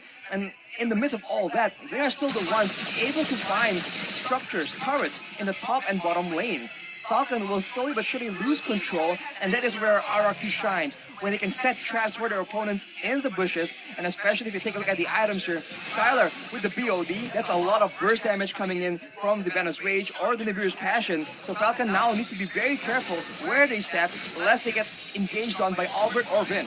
Not only that, okay, hold on, Vin. Second, wild charge does come down. Vin, though, will fall. Ken now moving on to Albert. Albert getting stunned up, getting slowed down, will get knocked up, able to dash through the wall, though. Naomi now trying to lock on to Skylar, but they find the distance. R7 with a huge stun onto three members. Snipe shot comes out, just misses. And now Falcon under the tower, no kills on the board other than Vin. So that could have gone way worse for RRQ, but because of this lack of damage from Falcon, they weren't able to continue to follow up there. Now, what's great, Ken was able to get a kill, right? Helps him a little bit in the itemization because earlier, before that, he was about 1,000 gold behind of Albert, plus about 2 levels. So, like you said, like we've been saying, he needs to be able to shine. There's the damage. Ooh, that's a lot of damage, but he doesn't have the Death Sonata right now. Naomi trying to come into the backside. Justin as well, diving under the tower. Skylar tries to hit the above, but cannot weave. Albert now moving on to Naomi. Naomi will fall. Albert, look for Justin. Death Sonata comes out, but still not enough damage. Justin doesn't have the black shoes. He needs to try to walk away from this. Gonna walk right into R7, though. He's able to move,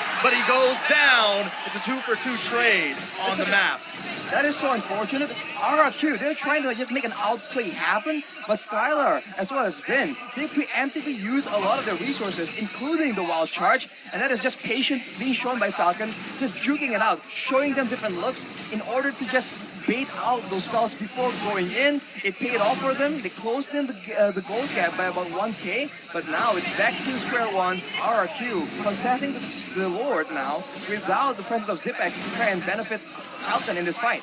And they are going to hold down. We got to watch for Naomi hiding out in this mid bush. One other thing, Falcon has taken a few towers across the map. Now they're all going to try to group up here. Vin brings in the wild charge. Naomi annihilated. Now R2 wants to move in. Albert able to take the Lord. R7 into the backside, but Falcon needs to try to retreat. Maybe they want to push in though. Zipex does dash in, drops him on sports. Instantly deleted. The red takes him out. Yellow Flash will be next. Ken though does find Clay. 2 for 3 on the map currently as Ken and Justin need to get away from this. It's a well fight, but RQ comes out on top. Okay, they grab a couple kills there again on both sides, but you gotta be cautious here for Skylar. He's getting to the point where he's going to start carrying the damage department for RQ. They've got that nice gold lead here. Naomi has to be able to find Skylar as they assault the mid lane. Still, they also have to deal with this Lord marching on the top side. On that point, Naisu, as you can see, Hunter Strike as well as the Malefic Roar. So any kind of physical defense being built by Falcon right now is going to start getting shredded through. We saw the damage come through in the previous fight, and now with the Lord coming in, you can see that RRQ, they're sieging, but Vin also looking for a play. Oh, big wild charge with the flicker. Justin taken down. Samon's force does drop. Albert on the front side. Ken does find Vin. This is a good play. R7 going to come back in. Yellow Flash wants to lock him up. Stretch comes in, and R7 goes down. Falcon able to defend that push. That's a 2-for-1 for Falcon, but RRQ with the Lord and the empowered waves pushing in, they were able to get so many turrets. So in a way, not the worst situation, but of course ideally when they're so far ahead, I say so far, but when they're 2k gold ahead against a team like Falcon, as much as possible, they want to reduce the amount of kills, the amount of gold they let go into the hands of Ken. So you saw in that fight, that Death Sonata, especially to the squishier targets on the side of RRQ, it still does quite a significant amount of damage. Yeah, it does quite a bit here. And right, this is your time, if you're Falcon, to step on the gas if you can, right?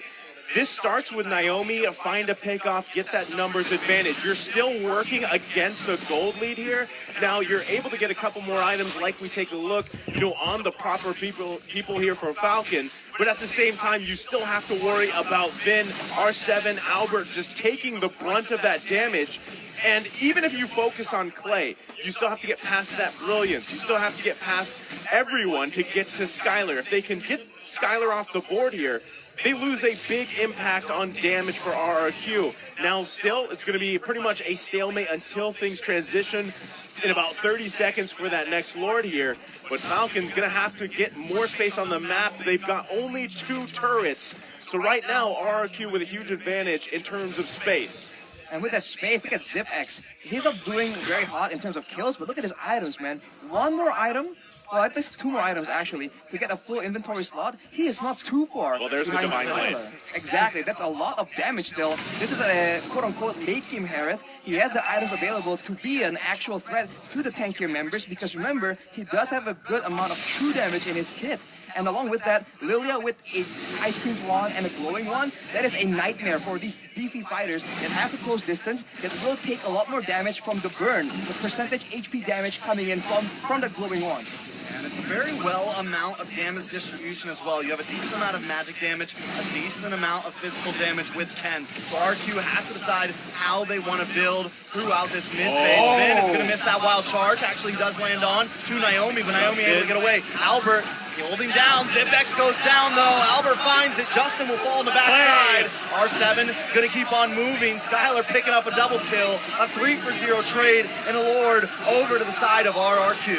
With 3 members down, this is a very tough situation to be in for the side of Falcon. RRQ are very good at this. They know you have your death timers still on cooldown. They will push and try and get as much as possible. And even once Falcon members respawn, they still have to contend with the Lord coming in. And with a Beatrix on the side of RRQ, they can just very slowly but surely siege down these turrets, and they have already begun to do so. Now they're going to go ahead and lose that mid inhibitor turret here. Also the top one being whittled down. They've got to deal with the Lord as well. Falcon in full defense positions here as RRQ going to put their eyes on the bottom lane as well. Still a back and forth between both teams. Falcon looking, Naomi here. Can he find anything? Vin will get suppressed here. Yellow Flash comes in, gets a few knockouts. Naomi's deleted along with Zipex. Ken with the Destinata able to find Albert, but they locked onto the base. They need to do something quick, trying to defend with all they can. Push the minions back, get them away because RQ's trying to end this. RQ gonna readjust the situation. Skylar able to clear waves. They have another wave of minions coming from the top side. Do they want to re-engage here? Skylar still at full health. Ken, Yellow Flash, and Justin all alone. Yellow Flash gonna try to move in. RQ with the dash and the darkness. Ken will go down. Now the base is gonna get focused in. Skylar shredding through, but no minions there. Vin finds a wild charge. Naomi does get knocked up, and Yellow Flash is here as well. Skylar forced to finally retreat, but another wave. Sniper shot comes in, just misses, and Falcon lives to see another day. RRQ, they just stayed a bit too long. They want to try and end the game right there and then, but unfortunately, the waves have been cleared by Falcon. They knew what they have to do, and soon we'll take a look at a replay. That was a very chaotic chain of events. It all began with RRQ going for a good fight. They got the pickoff, they get the members low, and that was an insane snipe. And off the bat, Falcon's already on the back foot, but afterwards, right, despite how damaged it looks, RRQ understand that the members of Falcon have a lot of burst damage, so Skylar was unable to actually move forward and end that game, and now they are back to just waiting for the next Lord, because of course for both these teams, that comeback is still a very serious possibility. Well, I mean, even looking at the items, right, you just need a little bit more time for Falcon to at least have the full items they need, right? At least across the board here. Now, still, there was a great defense coming out from Falcon in the base. I mean, even Ken able to grab a couple kills. At this point, Granger's damage is kind of, is it there? You know, unless you hit the right targets, but still, you can see this from RQ. They're pressing every situation they can. And a lot of it is, again, Skylar and Clay able to just freely be in the backside. And even Clay making those decisive decisions to flicker in, get those Chaos Bolts off. It shows just how strong RQ is right now. Now that this Lord is for the taking, Falcon has to contest this if they want to stay in this game. Yeah, they have no inhibitors right now, so they definitely have to contest. But R7 comes in with a big stun. Then gonna get that wild charge off. Falcon now on the run. Zipbacks drops him on Force with a little misplaced there. R7 just being the distraction that RQ needs. He's gonna jump on top. Oh, 10, very low. 10 goes down. Then with the immortality, but Falcon now on the ropes. All of them low health, and a Lord coming soon. Just like the Joy, R7 does it on the glue in the same fashion, and it works so good. RRQ, you understand that the main damage threat is going to be Ken on the Granger? They sent R7 after him, and during that split when he was mounted onto Ken, he preemptively placed the Slam to ensure that he can pull Ken back, and now RRQ are going for the kill. Yeah, the Lord's going to come in. They're going to try to defend Yellow Flash, getting a couple decent knockups there. Black Shoes does pop for Dustin. R7 trying to defend. Lord is locked on. Base getting chunked, trying to defend, but this will be it. RQ takes game number 2. Wow. Match point. RRQ here. What a performance.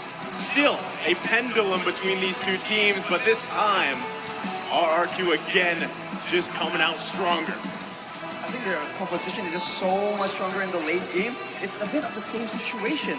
There are moments where Falcon were able to get an advantage, but afterwards, RRQ just find that single moment, they get 3 kills onto Skylar, and just